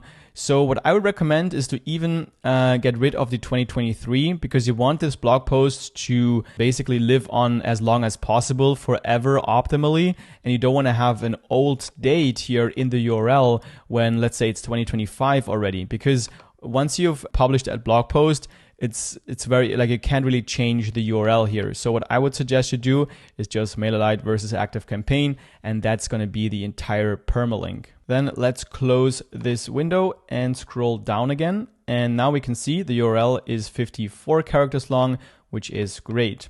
Then the next thing is link out to external resources. Now, usually that happens naturally inside of your content. Whenever it makes sense to link out to another resource, then you can put in those links, make those do follow links. So when you, for example, here add a link, and then you just paste in that link. Now, whenever you add an affiliate link, which is what we're going to talk about just in a bit, then you want to set this to a no follow link. That's also just for SEO purposes. But if you just link out to other valuable resources, you can just paste in the link and then hit enter. And then this will also turn green here. And this is basically the same thing. Add do follow links pointing to external resources. And then the next one, add internal links in your content. This would just be links to other blog posts, which also naturally happens once you have some more blog posts. For example, for this article, at the end, we could like talk about alternatives and then link to our other comparison posts or our other email marketing tool reviews, to our other blog posts. And then this will turn green as well, which also helps SEO. The focus keyword is fine. Then we have Content AI. Now, this is a tool you could use with Rank Math. So this is just this over here. We could just click on research. And here it just gives us some more suggestions of keywords that we could use. Like for example, here it says that we should be using also the keyword ActiveCampaign versus MailerLite, which definitely makes sense because that's the same content. It's just the words or the terms here switched. So these could be useful suggestions as well. So here you would just go in and then just turn around the words. So you also cover this. And when people search ActiveCampaign versus MailerLite rather than MailerLite versus ActiveCampaign, your content has a higher chance of actually showing up in the search results. Then you also have some other things that people are searching that you could implement naturally in your content. Great, so let's go back to our SEO checklist and then let's go to additional. We've talked about all these. We've used the Content AI, title readability, everything looks good here. Then content readability. Here they suggest using a table of contents plugin. This is just especially useful for longer posts, which this one definitely looks like it's going to be a longer post. And what you could do is just hit enter here, and then you could click on the plus icon here and then type in Rank Math or table of contents. And then if you have installed Rank Math, you're going to have access to this here. Click here, and this will just add a table of content for your blog post. And then when people click on each of these links here, it will go directly to the content just below here. And you can also hide specific links. So for example, here I would only show the H2 headings. So for all the H3s, I would just hit this eye icon and make sure this is disabled. So then people will only see the H2 headings. Otherwise, it will just be too large, this entire section. And the last point on the checklist is your content contains images and or videos. So once we add a few more images, then this would definitely turn green as well. And along with some links and also some more content, we would be pretty close to an SEO score of 100. And now in order for us to actually make money with this blog post, we also need to add our affiliate links. Now you don't absolutely need to add your affiliate links just when you're starting out with a new site and new posts, because you probably don't get any traffic yet. So what you can do is just wait until you get some traffic and then spend the time signing up to the affiliate programs and adding all the links. But I'm still going to show you how to actually do it. So the easiest way to find the affiliate programs for the tools or products that you are writing about is just to go to the product itself. So for me, this would be MailerLite, and then go to the official website. And then you always, when you're on the website for whatever product or tool, you just want to scroll all the way down. And that's usually where you can find a link saying affiliate or partner. So here it says become a partner. So we're going to click here. And then we can see they have affiliate partners and you can get a 30% commission for every sale that you make. Then you want to just click here, click on get started. And this is where you want to basically click on register. So sometimes it's going to be hard to get accepted into affiliate programs if you don't already have an established website that at least gets some traffic. So you might need to wait until you have a site that is a bit more established until you get accepted to all these programs. But if you send them a good message and say that, show them your website and show them that you have quality content, they're going to be very likely to accept you into their affiliate program. Now, personally, I am an affiliate for MailerLite, so I already have a dashboard with them. And so this is going to be what it looks like once you are an affiliate with them. Obviously, this is just an example. I don't suggest you promote MailerLite necessarily, but it's going to be a dashboard for any affiliate program that you're in. Sometimes it's also an affiliate network where there's multiple affiliate programs in the same dashboard, but for MailerLite, it's just a separate dashboard. So usually what you want to do is just look at where your affiliate link is. So here it says share your link to refer people to MailerLite. So here you can see this is my personal affiliate link. So here we would just want to click on copy URL. And by the way, you can always see that it's an affiliate link when it just have these weird characters here. So here you can see /A, and then you can see this code here. This means that this is a tracking link. And whenever somebody clicks on that link and signs up to MailerLite, I will get credit. And as you can see, I already made over $26,000 with this particular affiliate program, with over 6,000 users that I referred to this email marketing tool. So let's copy the URL here. And then let's go back to WordPress. And then what I recommend is before you add the affiliate link by just highlighting the word and then adding the link here, I would suggest you actually use a plugin called Thirsty Affiliates to cloak your affiliate link to make it look a lot nicer than what you can see here. So what we're going to do is first save draft. Then we're going to go back to our WordPress dashboard here.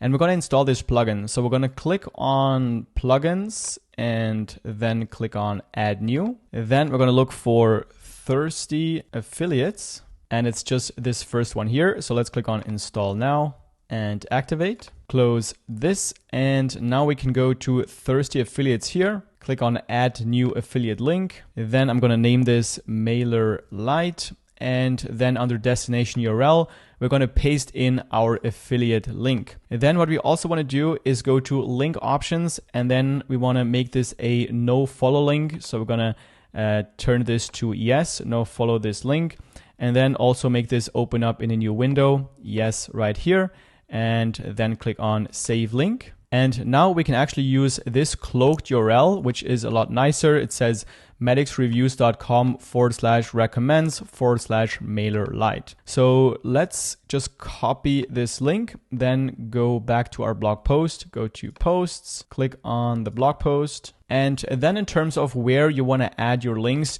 you don't want to add them every time you mention MailerLite. What I like to do is just add them like the first time I mention it. So for example, here, I want to add the link. So click here, and then I usually also set this to no follow and open in a new tab and then hit enter. And there we go. Now we have this as a link where the first time we mention this platform. And the second way to add your links is to add them as a button wherever it makes sense. So definitely at the end of your article, for example, you want to add the buttons. So let's click on the plus icon here and then type in button, and then we just click on the button, and then we type in, let's say, try MailerLite, and we're going to click on link, and we're also going to paste in our link from Thirsty Affiliates. There we go.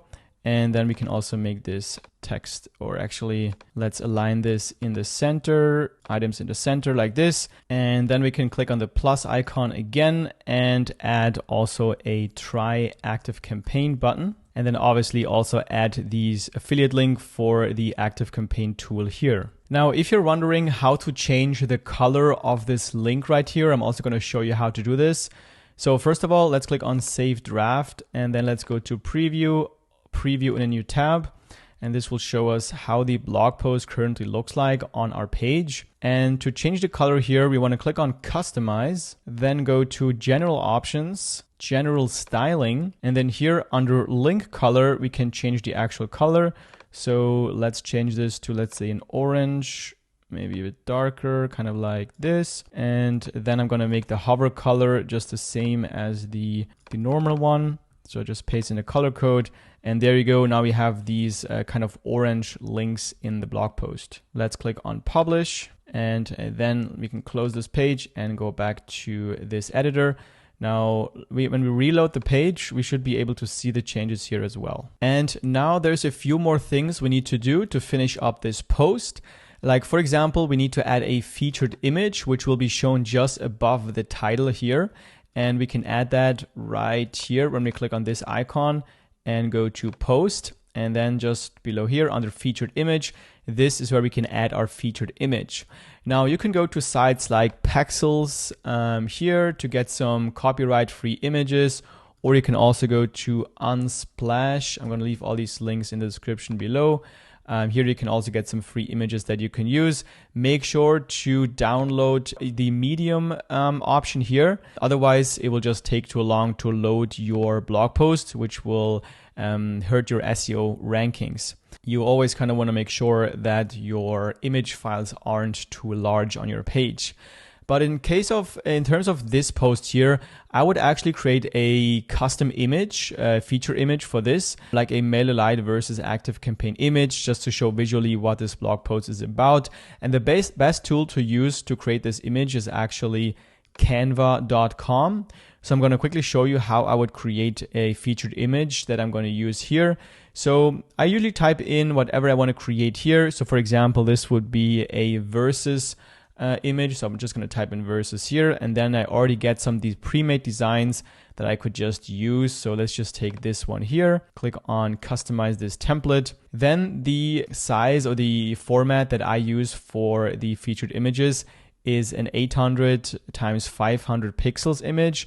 So I click on resize here, and then I change that. So I'm going to go to 800 and then 500 here and click on resize. And this will resize the ratio of this image. Then I obviously want to just delete all of the images here, all of the graphics, and add a MailerLite graphic and then an ActiveCampaign graphic at the bottom. So first, let's just turn this, make this horizontal, drag this out, and then I usually download the logos. I've already done that to just speed up this video a bit, and I've downloaded a MailerLite logo. I've just going to put that right here, and I've also downloaded an ActiveCampaign logo. Going to put that right here. And now we obviously also want to change the colors. So what I like to do is just go to the website, and then to get the exact color of the website that I'm on, I use a tool called Colorzilla. This is a Chrome extension. You'll find the link also in the description below. And once you install this, you get access to this icon here. Then you can just click on pick from page, and then you can hover over any color that you see on the page. So I just use this green that I can see here in the logo. Then it will copy the color code to your clipboard, which then I can just come back here, click on the color I want to paste that in, go to color, and click here, and then I just paste in the color code in right here, and that will put in this branded green to the background. Then for this background, I'm just going to change it to this blue. And with Canva, you already get the colors that are in your graphic. So I can just choose it from here. And there we go. So this is how I really quickly create a featured image for this kind of post. Now to download this image, I just click on share on the top right, go to download, and then just click download here. And then we have it saved in the download folder. And now to add it to the featured image, we're going to click on set featured image here. And I'm just going to drag this in, the image that I've just created, click on set featured image, and there we go. Now let's click on save draft. And to see how this looks like, we can click on preview in a new tab. And now we can see we have the featured image here at the top, and then we have the content just below. What we also want to do is add a category for this post. And we can also do that here when you click on this button and then go to post. Here under categories, we can see currently it is under uncategorized. So we only have one category so far, which is affiliate marketing. So I want to add a new one for email marketing. So I'm just going to add this here, email marketing, and then click on add new category. And then I'm going to untick the uncategorized option, click on save draft. And an additional way to organize your content is by using tags. So when you go to tags here, you can basically add relevant tags like, let's say, email marketing, or also email tools. So whatever is applicable to the type of content. So now we're pretty much ready to publish our new blog post. One thing I like to do is go back to the SEO checklist and go through all of the checkpoints here and make sure everything is optimized before I go ahead and publish the post. And then another thing I like to do is, first of all, save this as draft and then click on preview in a new tab, and then just read through the blog post again myself, make sure all the images are correct, make sure everything is displayed correctly, make sure all the links here work and go to the correct page. And once that's done, we are pretty much ready to publish this post. To publish the post, we just need to click on this button here, publish, and then confirm publish. And now the post is live on the website, and you also notice that the publish button has changed to an update button. So we can always come in here and make any changes and update our blog post. Then we can click on update, and then the changes will be visible on the actual website. So let's quickly go to our website. So let's go back to the dashboard, click on visit site here, and then we can see now this blog post is live on the website. It's visible right here. It's also visible here under blog. This is the first blog post. We can click on it and then we can basically read it. Now, before you click off this video, there's one more thing I need you to understand so that you can maximize your chances of becoming successful with your affiliate marketing site. And that is not just need to post more blog posts in order for you to get more rankings and more authority. The other thing you need is links from other websites linking back to your website and your blog posts. So that's the two main things you need to care about: more blog posts, more high quality blog posts. So you could maybe do a schedule for yourself to publish 2 to 3 blog posts per week. So you want to actually take this seriously if you want to make money with your affiliate marketing website. Now you know how to create high quality blog posts and how to optimize them for the right keywords. But then you also want to work on building relationships with other websites that already have authority so that they can link back to your blog posts, which Google uses as a metric to see what websites have quality content. They basically look at the links and the websites those links come from and determine if your blog post or if your website has some authority within a specific topic. So again, next to publishing blog posts, you want to reach out to other websites. Like for example, we've published a blog post now about MailerLite versus ActiveCampaign. Now I could reach out to MailerLite and ask them if I could do a guest post on their blog in exchange for a link that links back to one of my blog posts. That way I get a high quality backlink to my website, which will increase the authority of my domain, of my website, which will help our rankings so that our blog posts have a chance of ranking on the first page. That's the part that most people neglect when starting a blog, because to be honest, this is the part that can be quite hard, especially in the beginning when you don't have any authority yet. But actually that's good news for you, because if you do put in the work to build these relationships with these other websites and get backlinks to your own blog posts, then it's going to be very easy for you to outrank all of these other sites that don't put in the work to build these relationships and to get these links.